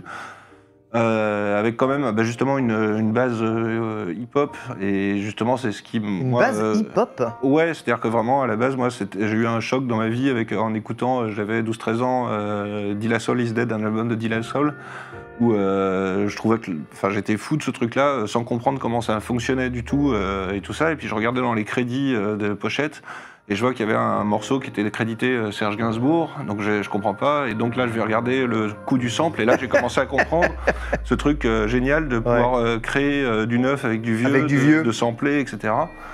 Et en fait, à partir de là, en fait, du coup, je me suis beaucoup intéressé à ça et à justement l'érudition qui était liée au sampling, et ça m'a ouvert à plein de musiques différentes, et ça m'a fait écouter des tonnes de disques dans toutes sortes de styles. Donc là, on est en train d'écouter d'ailleurs la musique actuellement, vous l'avez en stream, on l'a en passe ici. Ce que tu es en train de dire, c'est que c'est toi qui as réalisé la musique sur ces vinyles? D'accord, ok. Voilà, non pas du tout. Ensuite, donc ça c'était mon rapport moi à la musique qui est important. Le fait qu'en travaillant, j'en ai toujours écouté, que je me suis toujours fait des playlists ou même des morceaux moi dans ma tête pour dessiner. Et puis j'ai eu cette chance en fait de travailler sur le dessin animé et sur le film en fait avec Julien Dicaro, un copain à moi qui est musicien, et donc ça a été des collaborations super, et ce truc très important dans le film de travailler avec d'autres artistes, c'est-à-dire d'avoir un boulot que ce soit les acteurs, les techniciens, etc., de travailler avec une équipe, ce qu'on n'a pas du tout quand on travaille en bande dessinée. Et c'est vrai que moi, revenir à la bande dessinée après le film et l'audiovisuel, ça me gênait pas, j'adore ce métier, mais ce truc de troupe, de vie, de tout ça, là, ça me manquait quand même terriblement. Ouais. Et en fait, moi j'habite dans une petite ville, à Aix-en-Provence, où... petite ville sympa quand même. Ouais, petite ville sympa, où il y a une petite communauté de dessinateurs, de BD, qui a fusionné avec une petite communauté de musiciens de jazz, de jeunes musiciens de jazz, et donc ils sont devenus nos potes avec qui on fait la fête et tout. Et donc là, en lançant Lou Sonata, en fait, au fur et à mesure, déjà Sonata, il y avait ce truc sonate musicale, etc. Et l'idée donc de me dire tiens, on va se servir de ce support pour créer une sorte de bande originale de la BD. Et donc là, voilà, avec mon copain bassiste Alexandre Florentini, avec qui on faisait de la MAO dans mon bureau pour rigoler la nuit, en fait, je lui dis tiens, on va faire une Dream Team. Et donc là, on a fait une liste de copains musiciens, enfin de certains que je ne connaissais pas, No Quantize, qui est le producteur, lui qui vient du hip-hop. Sinon, il y a des musiciens qui viennent du jazz classique, il y a une musicienne de techno, Isadora. Enfin voilà, ça a été un truc un peu éclectique parce que justement il y avait... il y a tous les genres dans ce... Il y a tous les genres, il y a cette intention hip-hop un peu partout pour moi qui traîne quand même, mais donc l'idée c'était... Bossa Nova aussi. Ouais, Bossa Nova aussi, ça, je suis très fan de Bossa Nova, avec... Ouais, il y a vraiment il y a vraiment un peu de tout, il y a de l'électro et tout ça. Et c'est super bien aussi pour travailler, tu dis pendant que je dessine, etc. Mais alors moi, je mets tout le temps cette bande-son là pour travailler parce que c'est des... Sauf la chanson du prof, tu la zappes. Tu sais, oui. Ouais, je la zappe. Elle est anxiogène. C'est normal. Hein. On est d'accord. En fait, comme je suis dedans, tu vois, je la zappe pas au début. Et puis après, quand ça se met à hurler dans mes oreilles, je fais OK, on passe à la suivante. En fait, jusqu'au bout, on était très fiers de cette chanson. On s'est beaucoup amusé avec mon copain Baptiste Gobert, qui est un grand auteur aussi de bande dessinée, lui, et de dessin animé, qui a fait un dessin animé qui s'appelle Crisis Young. C'est mon copain et mon complice depuis longtemps. C'est lui aussi qui a fait le dessin animé de Sidera dans le film. Ok. Et donc lui, il était invité à la résidence créative et il a écrit les paroles et dirigé cette chanson du prof qui était effectivement en contraste absolu avec le reste de l'album. Ouais. Mais en même temps, et jusqu'au bout, on s'est hésité, on disait est-ce qu'on la met parce que c'est tellement bizarre, mais justement on l'a mis parce que c'était tellement bizarre et décalé par rapport au reste. Il fallait que ça reste dans la veine de... Moi je trouve que elle a totalement sa place dans l'album, cette musique au final. Tu peux la zapper si tu es en train de travailler, mais parfois je l'écoute, elle est fun aussi. Alors là, Ultia écoute. Et c'est mon copain Xavier qui l'interprète et qui est complètement fou. Ulti a écouté en travaillant, mais cet album, il est fait pour être écouté en lisant le livre, en lisant Lou Sonata. Tu l'as créé comme ça? Alors, le truc, c'est qu'on a vraiment fait une résidence pendant une semaine. On s'est enfermé dans une grande villa qu'on avait transformée en studio. Et on a vraiment fait un travail de dissection de l'album. C'est-à-dire que moi, j'avais mes chapitres, mes intentions, mes couleurs, mes motifs. Et en fait, donc je travaillais avec tous les musiciens. On disait, bah, tiens, toi, tu vas travailler sur tel thème, telle idée. Et là, je leur donnais des indications. Et c'est ça qui a été super intéressant. C'est-à-dire qu'effectivement, pour des musiciens, en fait, et pour des artistes de manière générale, avoir un cadre qui est très défini. Parce que quand on dit, bah, tiens, toi, tu vas travailler sur le thème de la solitude ou de tel truc, et il se passe ça, et tiens, tu as ça comme image. Et ben en fait, au lieu de te fermer, ça t'inspire en fait. Et donc, pour un dessinateur de BD, je suis quelqu'un qui arrive assez facilement à définir des cadres, forcément. Et donc, ça a été une expérience. Ça a été une expérience. Bah oui, c'est mon métier.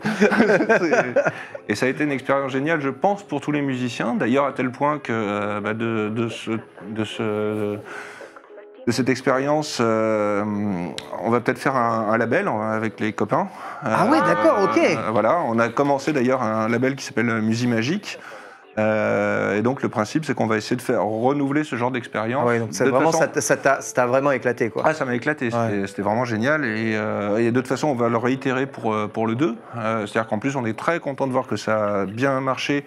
Le vinyle, effectivement, c'est très bien vendu. Alors pourquoi le vinyle? Ça demandait sur le chat. Pourquoi avoir choisi le vinyle pour ce collecteur? Pourquoi avoir choisi le vinyle pour mettre en avant cette musique? Pourquoi? Déjà parce que moi je suis collectionneur de vinyle, que j'adore cet objet, tout ça, que pour le côté intemporel de l'univers de Lou, ça me semblait bien marcher. Et puis en plus, effectivement, le vinyle marche de plus en plus maintenant. Complètement. Et donc voilà, c'est avec mon frère Adrien, lui il a énormément travaillé pour qu'on puisse faire un objet aussi qualitatif.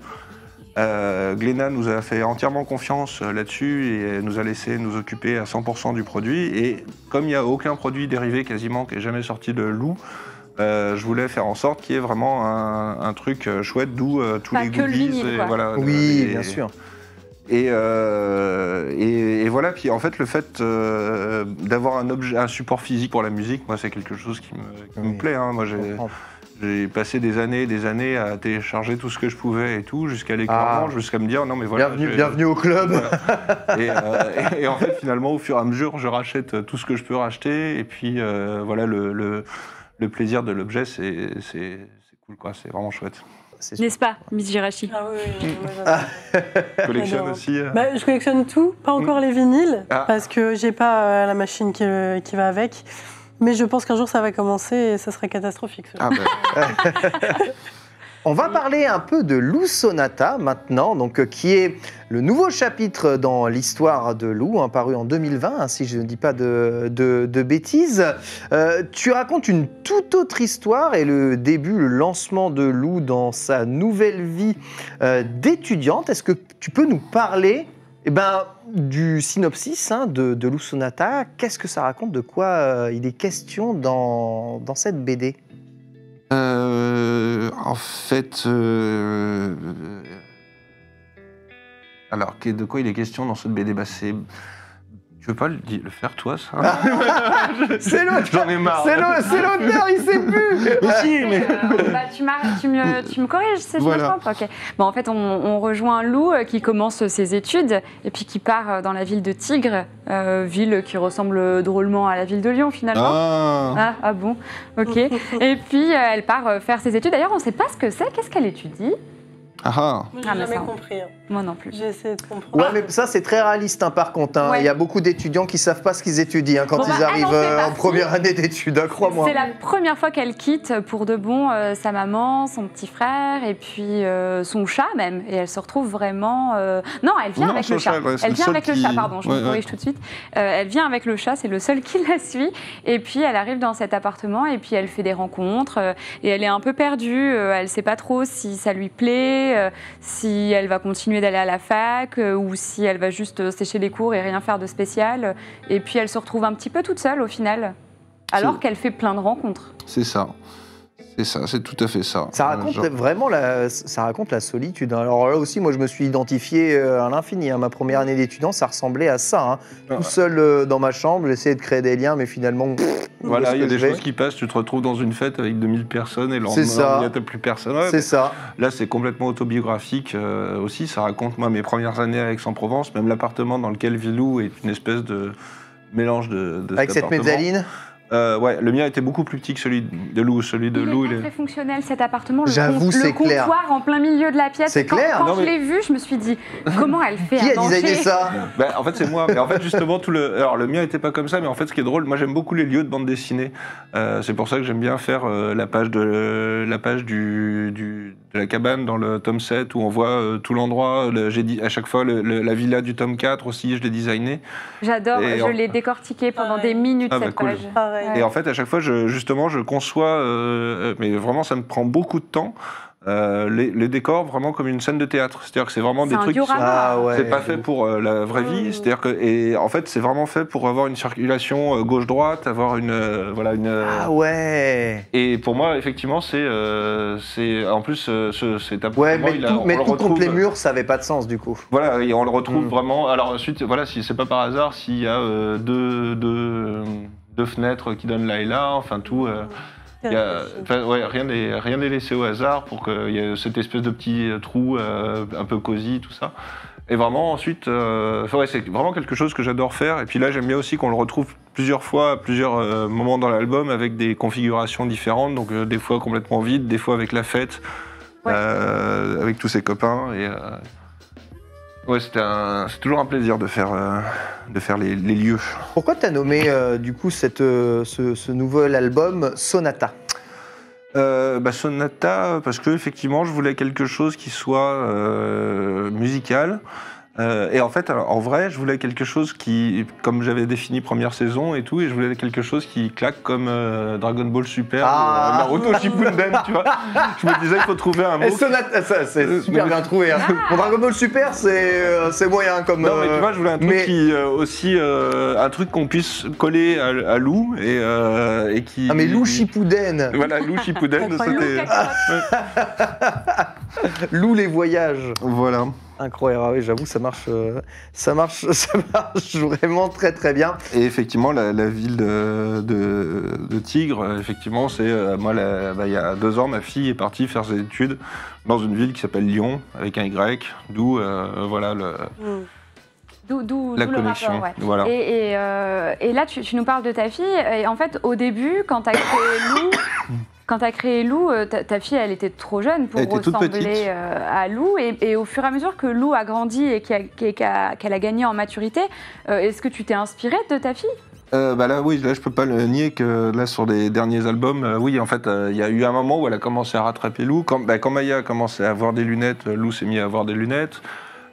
Et puis, effectivement, là, le fait que... Alors, c'est pas non plus complètement sa vie, c'est-à-dire elle est partie faire ses études là-bas, mais en fait, je raconte pas tellement sa vie là-bas, même s'il y a des choses qui ont été assez prophétiques dans ce que j'ai raconté, mais je raconte surtout, moi, mes débuts à Aix-en-Provence et même mon quotidien à Aix-en-Provence, c'est-à-dire que tout est mélangé, le bar, café existe vraiment. Le café, ouais, le Gaulois à Aix-en-Provence représente Yvan, tout ça, c'est là où j'ai d'ailleurs écrit une partie de l'album, en fait, c'est mon bureau à moitié. Et puis il y a une musique dans le vinyle qui s'appelle Des vins du Vide-Vent. Voilà. C'est la chanson dédiée à Yvan, qui est donc le patron de mon bar, mais qui est plus qu'un bar, qui est un lieu de vie, un espace communautaire. Donc cette chanson est interprétée par Guillaume Bianco, qui est un auteur de bande dessinée, qui fait Billy Brouillard d'ailleurs, qui est un copain à moi avec soi, composé par Tom Wellman. Et donc on a fait cette chanson sur ce lieu de vie. Je vois que tu tousses pas mal. Est-ce que tu as une bouteille d'eau à côté? Parce que c'est vrai que tu parles énormément, c'est super intéressant, mais évidemment, tu dois t'assécher énormément la gorge. Celle-là, elle est pas ouverte. Une chaleur. Je ne sais pas si vous avez touché à vos bouteilles d'eau. Moi, j'ai pas touché. Toi, non. Je vais te passer une bouteille d'eau pour que tu puisses boire quand même, afin qu'on puisse continuer tranquillement sans que je décède. Bah oui, mon pauvre. Hein. Et là, tu racontes toute la vie. Alors, c'est évidemment super intéressant, mais tu dois t'assécher la gorge comme c'est pas permis. Et je vois que tu manques d'eau. Je refill, évidemment, pour nous parler un peu de Lou Sonata. Donc, ce qu'étudie Lou, on ne sait pas, finalement. Ben ça, c'était rigolo aussi, parce que je voulais pas non plus... Alors, au début, pendant la première saison et tout, je me suis dit, ouais, elle va faire des études d'art et tout. Et puis finalement, je me suis dit, c'est pas intéressant, et puis ça va fermer son truc, et donc j'ai fait exprès de faire en sorte qu'on peut tout interpréter. C'est-à-dire qu'elle peut faire à la fois de la socio, elle peut faire des maths, on n'en sait rien. Le seul cours qu'on la voit suivre, de toute façon, c'est un cours de culture générale. C'est un cours de culture G, ouais. Par un mec qui dit n'importe quoi. Donc, il est complètement perché, mais... Est-ce qu'il dit n'importe quoi ou est-ce qu'il fait semblant de dire n'importe quoi? Pour moi, c'est l'ambiguïté du personnage que j'aime bien. En tout cas, c'est lui qui va la noter à la fin de son année. Voilà. Ça se passe peut-être pas comme prévu. C'est ça qui est un peu terrible. C'est vrai que Lou est en pleine phase de recherche à l'intérieur de ce Lou Sonata. Alors, il y a plein de choses quand même parsemées à l'intérieur de cet album, et notamment quelque chose qui a assez étonné, je crois, les lecteurs. C'est pas la première fois que tu dessines le regard de la mère de Lou? Non, je l'ai dessiné pour la première fois à la fin de la saison d'avant. Les dernières pages en fait, c'était un peu la surprise de la toute fin de la première saison. D'accord. Pourquoi ce besoin? Ça, c'était drôle parce qu'en fait, pendant des années, tout le monde me demandait. C'était une des questions qui revenait le plus souvent avec pourquoi vous êtes un garçon et que vous faites dessiner des trucs de filles, machin. C'est est-ce que la mère de Lou a des yeux? Est-ce qu'on verra un jour des yeux de la mère de Lou? Et donc pendant des années, j'ai dit non, il n'y a pas moyen et tout. Et en fait, à partir du moment où les gens ont lâché l'affaire et qu'ils avaient oublié le truc, je me suis dit, bah tiens, je vais le sortir à la fin. J'aime beaucoup cet homme, c'est de l'art. Hein. À ce niveau-là, c'est de l'art absolu. Je le ferai quand vous arrêterez de me demander. Parfait. On va peut-être arrêter de lui demander... Bah si, on va lui demander c'est quoi le nom du chat du coup, comme ça. Le nom du chat, il y a donc une liste de noms officiels du chat dans les pages de garde en fait à chaque fois au début de chaque album. Et qui est aussi un moyen pour moi de mettre plein d'easter eggs et de classer, mettre des noms de copains ou de trucs comme ça en fait. Et puis voilà. Alors tu as changé de format dans cette bande dessinée, c'est la première fois que tu changes de format. Tu peux nous parler un peu de cette volonté de changer de format, tu en as discuté avant avec Glénat, tu nous as dit que ça t'énervait un peu le format peut-être un peu trop classique et cadré. Là tu veux partir sur autre chose, raconter une histoire plus complète? C'est ça, et je me sentais vraiment prisonnier dans ces 46 pages. Quoi. En plus, c'était un format défini, 46 pages. C'est-à-dire que 46, c'est pas 45 ni 47. C'est-à-dire qu'il fallait que tous les albums de la collection Show, et donc tous les albums... Et donc c'est super dur parce que tu dois faire rentrer ton truc au chausse-pied, tu vois, dans ces 46 pages. Et l'exercice de style, en fait, me semblait de plus en plus compliqué par rapport à ce que j'avais... La quantité de choses que tu voulais dire. La quantité de choses et puis le rythme à laquelle je voulais le dire. C'est-à-dire que, par exemple, dans le dernier tome, dans Sonata, il y a beaucoup de scènes très contemplatives. Oui. Où il y a du silence. Enfin, du silence en bande dessinée, c'est effectivement des pages où il y a juste de l'image. Et ça, c'était pas possible en fait, parce que tu pouvais pas gâcher tes pages. C'est ça.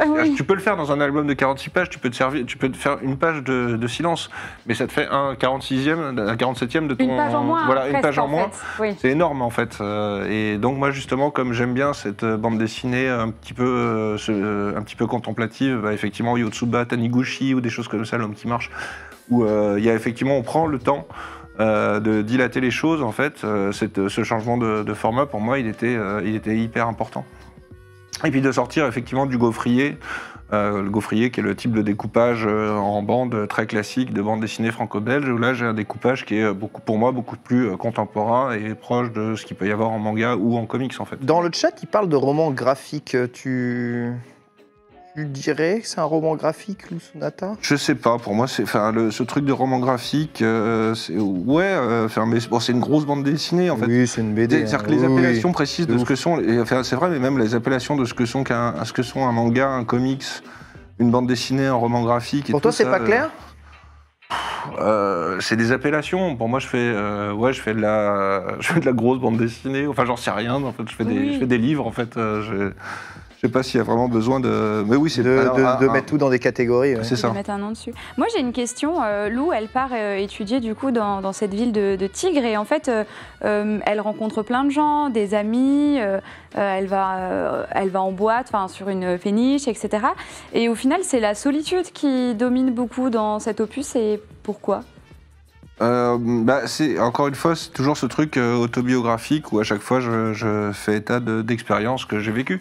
Et effectivement, je me suis souvenu du moment où moi j'ai quitté ma banlieue parisienne natale pour venir travailler à Aix-en-Provence. Et effectivement, les premières années là-bas, c'est exactement ce que vivait Lou. Alors moi, j'étais pas étudiant, j'ai arrêté l'école très jeune, j'y suis allé pour travailler à Aix. Mais effectivement, j'ai connu ces moments un peu d'errance où tu rencontres des trucs, tu vas en boîte, machin, et puis ta vie, elle avance pas, t'es un peu dépressif, tu sais pas où ça va et tout. Et voilà, donc c'était vraiment pour tendre un miroir. À chaque fois, en fait, je fais que raconter quasiment des choses que j'ai vécues. Enfin, c'est pas juste non plus de la dépression et tout ça, parce qu'il y a aussi beaucoup de moments de joie, j'espère, de rire et de... Carrément, elle est pas non plus en dépression. Puis c'est un album qui parle de ça, qui parle aussi de manière générale du processus de création. C'est-à-dire que pour moi, il y a tout le discours en plan, c'est sur ce qu'elle est en train de créer, en fait, sur son mémoire qu'elle est en train d'écrire, et sur le processus qui va l'amener en fait à réfléchir à ce qui va se passer après, en fait. Et donc à concevoir la fameuse idée de la dernière page. Pas nommé, mais voilà, mais qui est le thème de l'album d'après, en fait. Et je trouve qu'on n'a jamais autant vu Lou avec des défauts. Et c'est ce qui la rend super humaine. Hein. Mais moi, j'ai souvenir de cette phase où elle squatte à un pique-nique, à improviser. Et puis, en fait, elle saoule. Saoule et de tu ouf. Et tu lis et tu te dis, mais qu'est-ce qu'elle a ? Qu'est-ce qui lui prend ? Mais ça vous arrive pas, vous, de vous auto-saouler des fois ? Si. Bon, voilà. Donc c'est approximativement tout le temps. Voilà, c'est des choses que j'ai vécues et que je continue à vivre. Et justement, pour rendre le personnage attachant, je pense, c'était une des solutions que j'ai trouvées, c'était la faire monter dans les tours. Et il y a des moments où tu as envie de lui dire, mais ma cocotte, calme-toi tout, ça va aller. Alors qu'avant, j'ai jamais vraiment eu ce sentiment-là. Peut-être un peu avec Tristan, tu vois. J'ai vraiment pas compris, moi non plus, ce moment-là. Je me suis dit, mais pourquoi elle insiste autant pour rester avec ce groupe d'amis ? Elle s'incruste. Enfin, c'est un truc, moi, j'aurais jamais osé le faire personnellement. Et c'est vrai que... sur le moment, j'ai pas trop compris où est-ce que ça allait. Et puis finalement, je me suis dit, bon, c'est vrai qu'en fait, on a tous vécu des moments comme ça où on n'était pas sur la même longueur d'onde d'autres personnes. Et où, a posteriori, tu te dis, oh, j'avoue, j'ai un peu merdé là quand même. C'est ça. Ou qu'est-ce que j'ai dit ? Mais qu'est-ce que j'ai dit ? Tu vois, et effectivement, là, ça lui arrive. Moi, j'ai l'impression qu'elle agit très instinctivement dans Lou Sonata. Elle suit un peu ses envies, ses impulsions. Elle va à droite, à gauche, au gré de ce qu'ils sont. Elle teste d'autres trucs, d'autres façons de communiquer, d'autres façons de vivre. Est-ce qu'au bout de Sonata, Lou va se trouver ? Ah bah, je ne vais pas vous spoiler, mais je sais... Non, je peux pas trop répondre à cette question-là. Pas de problème. Pour moi, là, déjà, elle a fait un pas, en fait. Pour moi, ce qui s'est passé dans cet album-là, et la Lou qui en sort. C'est plus la même qu'avant. Plus tout à fait la même. Elle a fait des rencontres, des expériences, des déconvenus et des échecs qui vont construire quelque chose d'un peu différent pour la suite. Et autant, effectivement, le tome 1, ça parle de cette période de solitude et tout ça. Et puis ça m'intéressait justement de l'enlever de son groupe et de tous ses copains. Autant dans le tome 2 de Sonata, je vais revenir dans un truc très collégial, très festif, et on va retrouver vraiment beaucoup tout le lore et tous les personnages possibles et imaginables. Alors justement, puisque tu l'évoques, j'emboîte le pas, on peut l'aborder. Lou Sonata tome 2, c'est en cours, ça va paraître. Qu'est-ce que tu peux nous dire ? Qu'est-ce que tu peux ne pas nous dire ? On a la couverture, ici, il me semble, ça n'a jamais été montré, de Lou Sonata. Tome 2, on la voit s'éclater. Là, on peut reconnaître quand même tous les personnages, je pense, à peu près. Oui. Et des personnages qu'on n'a pas vus depuis quelques temps. Ah ! Également. Voilà, donc... Il y a Ultia qui scanne l'image. J'ai pas mes lunettes. T'as pas tes lunettes ? Eh bien, moi, je vois tout et je sais exactement de quoi il parle. Il y a même l'homme raisin. Il y a l'homme raisin ! L'homme raisin en haut à droite, ouais. Voilà. Et bah oui, effectivement, donc ça sera un album qui sera, comme on peut le voir, beaucoup plus... festif. Voilà, un album qui respectera pas du tout les distanciations sociales, par contre, comme on peut le voir. Une nécessité. Voilà. Mais encore une fois, on est dans un autre monde, dans l'univers de Lou. Mais tu vois, c'est super intéressant ce que tu as dit là sur le fait que on va revenir à quelque chose de plus convivial, qu'à la fin, Lou rentre à la maison. En fait, on pourrait presque croire que ce tome 1 de Lou Sonata s'annule et que c'est un retour à zéro, alors qu'en fait, pas du tout, puisque tu dis qu'elle a vraiment été changée de ça. Donc, elle a beaucoup avancé. Quoi. Et elle évoque énormément, elle évoque le passé. Tu évoques la première partie à pas mal de reprises. Mais en même temps, je voulais que ça soit un album qui puisse être lu aussi. Alors, normalement, si j'ai bien géré, il peut être lu aussi sans avoir lu même la première saison. Ok. Je pense. Je pense qu'on est.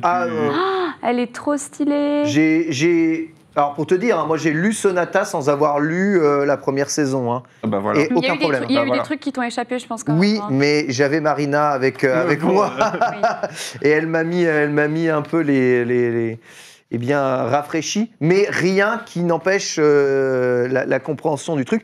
Par contre, évidemment, quand tu commences par Sonata et après avoir m'être replongé dans Lou, jamais j'aurais envisagé que Lou, au début, ça ressemblait à ça, tu vois ? Ouais. Tu vois ce que je veux dire ? Oui, je sais.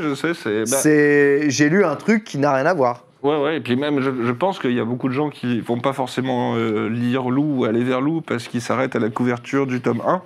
Alors que je pense qu'effectivement, plus la série évolue, plus elle prend en substance et en consistance. Alors, question qui me vient à l'esprit, mais donc Lou est adulte. Alors, tu connais l'âge de Lou dans cet album ? Est-ce qu'il est donné ? Est-ce que ça n'a pas d'importance ? On s'en fout ? Est-ce qu'on peut considérer qu'elle est adulte majeure dans l'univers ? Oui, elle est majeure, ouais. D'accord. Clairement, elle est majeure. Ensuite, pareil, j'ai pas trop envie de donner de... Moi, j'ai une idée, mais j'ai un peu arrêté de compter, en fait. Ouais, pas de problème. Parce que je me dis, voilà, le principe, encore une fois, pour l'identification, que ce soit des gens qui ont finalement 18 ou 20 ans, 25 ans, j'ai pas envie qu'ils soient bloqués par le fait de donner... Mais comme les études, j'ai pas envie de donner des études précises, j'ai pas envie de donner un âge précis, je suis un garçon très flou, en fait. Ce passage, justement, à l'âge adulte, c'est l'occasion pour toi d'aborder des thèmes différents, des thèmes un peu plus sérieux, comme ce que l'on va faire dans la vie, la sexualité, d'autres choses. C'est des thèmes qui te sont chers, que tu voulais aborder ? Oui. Bah oui, c'est pour ça que je l'ai fait grandir. Hein. C'est parce qu'effectivement, si j'avais dû rester indéfiniment dans le monde du tome 1 de Lou ou de la première saison, en fait, voilà, au bout d'un moment, j'aurais plus rien eu à dire, ou alors ce serait de la répétition. Là, ça m'intéresse effectivement de la confronter à des nouvelles choses et moi de traiter de thèmes différents, effectivement. Je sens qu'il ne veut pas que j'aille plus loin. Je ne vais pas aller plus loin dans les questions. Et Marie, t'es là. Mijirachi, Ultia, vous avez des questions à poser par rapport à Lou Sonata. Qu'est-ce que vous en avez pensé, vous, quand vous avez lu justement cet album ? Vous qui êtes fan de la première ou qui avez lu les premiers albums, quand vous avez lu Lou Sonata, vous vous êtes dit quoi ? On va vers autre chose, super, génial, ça change. Moi, j'ai trouvé ça hyper intéressant de voir comment elle a évolué. Et j'adore, je trouve que c'est frais, en fait. Rien que l'idée de lui faire une nouvelle coupe de cheveux dès le début, j'ai beaucoup aimé, parce que je me dis, voilà, c'est la nouvelle Lou, la version 2.0, en fait. Et c'est ça que j'ai beaucoup aimé. Et découvrir... moi, j'ai eu mon appart il y a moins d'1 an. J'ai des petits chats depuis 1 mois. Donc, j'ai lu ça, c'était vraiment... c'était ce que j'étais en train de vivre. Je me sens souvent seule dans mon appartement. Parfois, je me lève tard et je donne à manger tard à mes chats. Et j'ai eu le sentiment que dans Lou, c'était un peu pareil. Et que le chat, sentiment parfois, qu'ils t'en veulent aussi. Mais voilà, du coup, vraiment, je me suis encore une fois reconnue.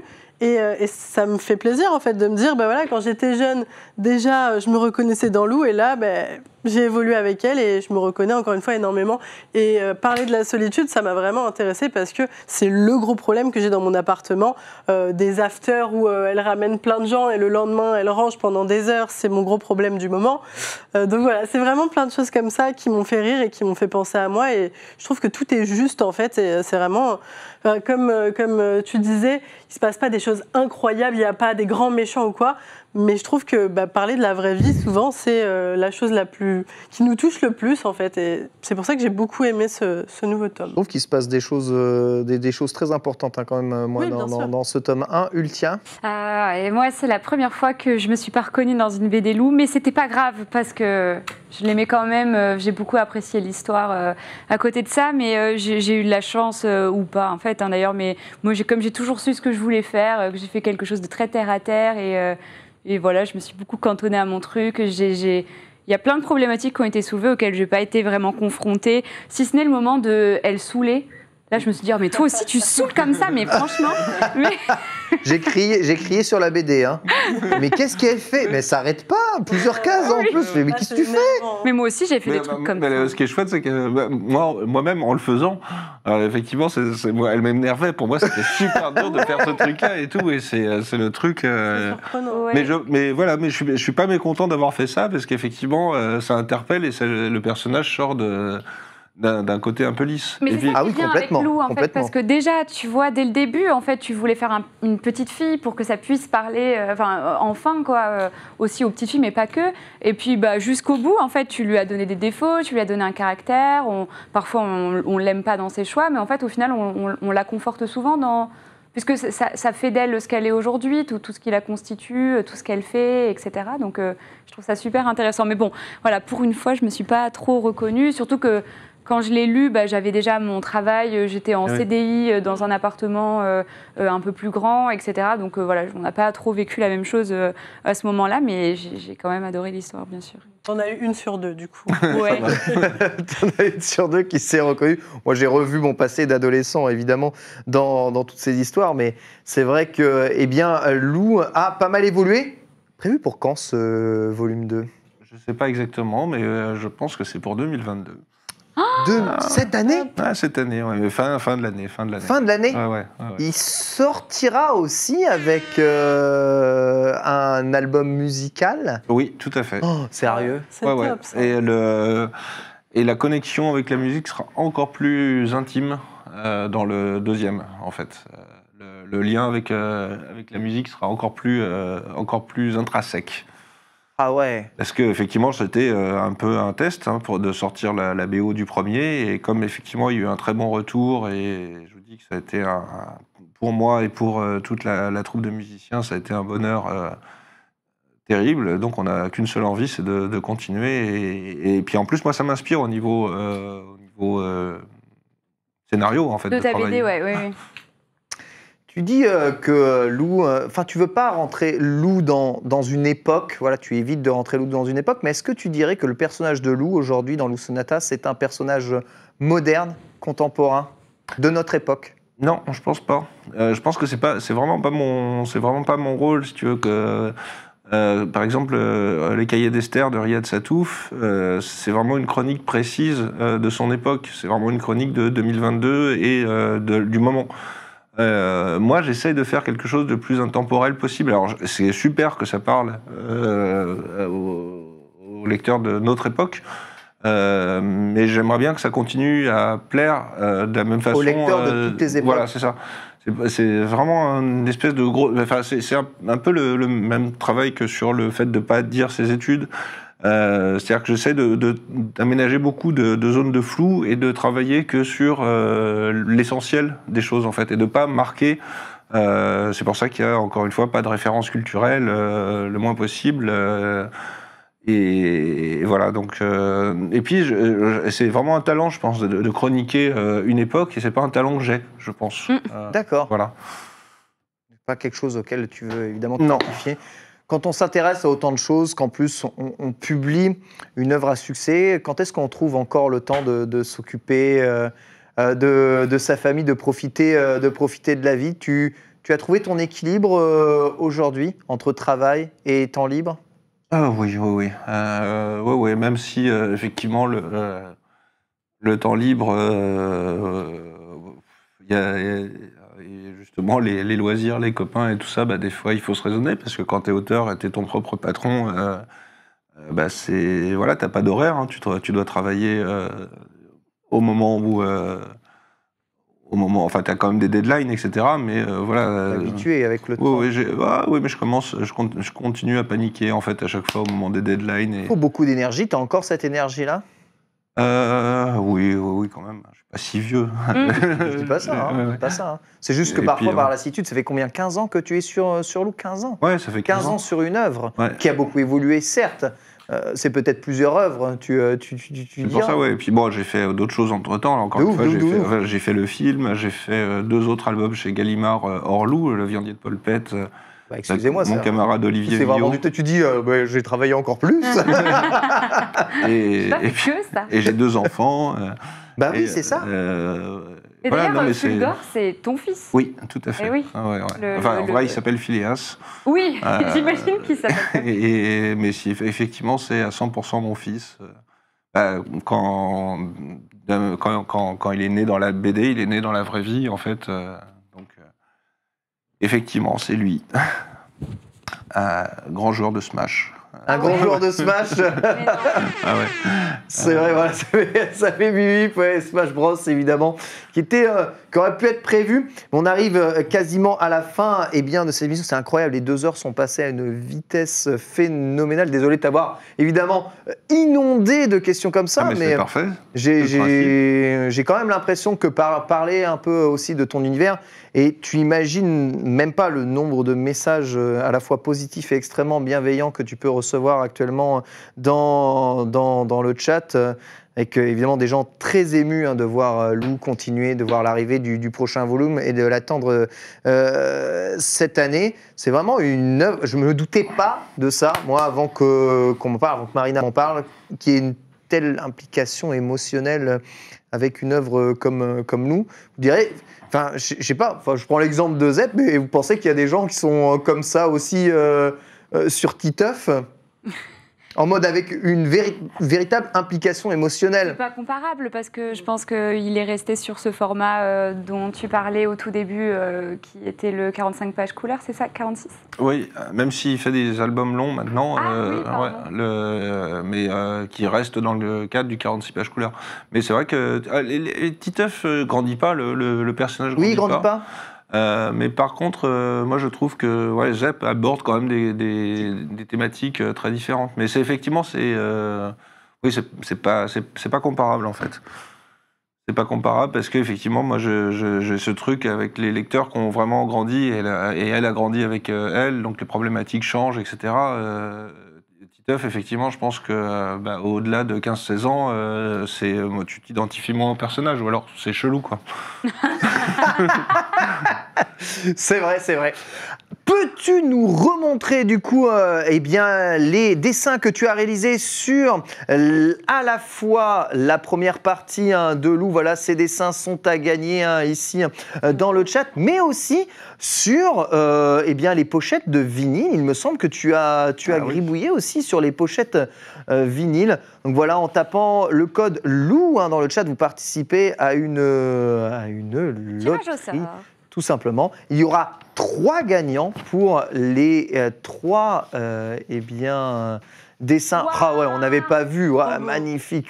Tu as fait ça en discutant en plus. Je pourrais croire que c'est un exercice qui n'est pas facile, mais on sent que tu as peut-être l'habitude de... des dédicaces. Des dédicaces et tout ça. Des années de... Voilà. Quand tu dessines, tu parles pas, tu restes dans ta bulle généralement? Chez moi, quand je dessine pour moi, effectivement, dans mon atelier, je suis très concentré. Avec de la musique? Avec de la musique, avec des playlists sélectionnées, tout un tas de trucs. Mais par contre, effectivement, j'ai pris quand même l'habitude, pour les séances de dédicaces, de répondre à des questions tout en dessinant. Voilà. Mais en même temps, les dessins de dédicaces, c'est justement, c'est pas des dessins non plus très compliqués. J'ai un niveau de dessin à ce moment-là qui me permet d'avoir une conversation en même temps. Il a l'habitude.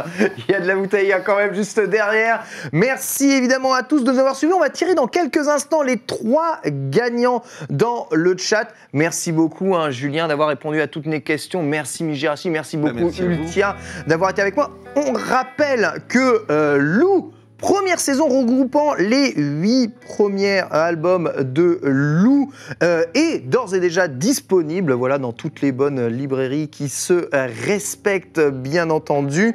Voilà, c'est chez Glénat, volume relié, 39 € prix public conseillé, et que Lou Sonata, sorti en 2020, donc premier chapitre de la nouvelle aventure de Lou, est elle aussi disponible. L'annonce, évidemment, si vous l'avez raté, c'est la sortie de Lou Sonata volume 2 en fin d'année, si tout va bien et que le temps le permet. Voilà, Julien Nil nous l'a confirmé ici. On a donc peut-être les gagnants. C'est Mijirachi Ultia et Ken Bogard. Incroyable. C'est formidable. Nous avons gagné. Borvo a gagné aussi. Félicitations à Citron. Félicitations à Ispasset. Très dur à dire quand le chat défile aussi vite, évidemment. Et félicitations à Chloem. Vous venez de remporter, eh bien, à chaque fois, ces originaux. Merci à toutes et merci à tous de nous avoir suivis. On vous rappelle le programme du Glénat BD Festival. Demain, au programme de ce Glénat BD Festival, nous commencerons par un quiz One Piece, dans lequel je serai trituré sur mes connaissances. J'ai gagné le quiz Disney aujourd'hui face à un Imagineers. Félicitations. Incroyable. Incroyable. Un grand moment de vie. Quiz One Piece. Puis on parlera évidemment de sorcières et de magie en revenant sur la collection évidemment jeunesse Sorceline. sur Sorceline, tout à fait, exactement. Puis ensuite de 15h à 16h, comment construire une planche. Timothée Le Boucher viendra nous montrer comment est-ce que l'on part d'une page vide et on construit une planche de bande dessinée pendant 1 heure. Ça va être ultra intéressant. Puis on parlera évidemment des BD humoristiques, les Lapins Crétins aussi édités chez Glénat. Et on terminera la grande fête avec un immense quiz pop culture dans lequel on n'invitera pas Julien Nil, sinon on va perdre, bien entendu. Voilà, vous connaissez tout le programme. Je vous remercie encore toutes et tous de nous avoir suivis. Très bonne suite et bien bonne fin de journée. On se donne rendez-vous demain à 13h.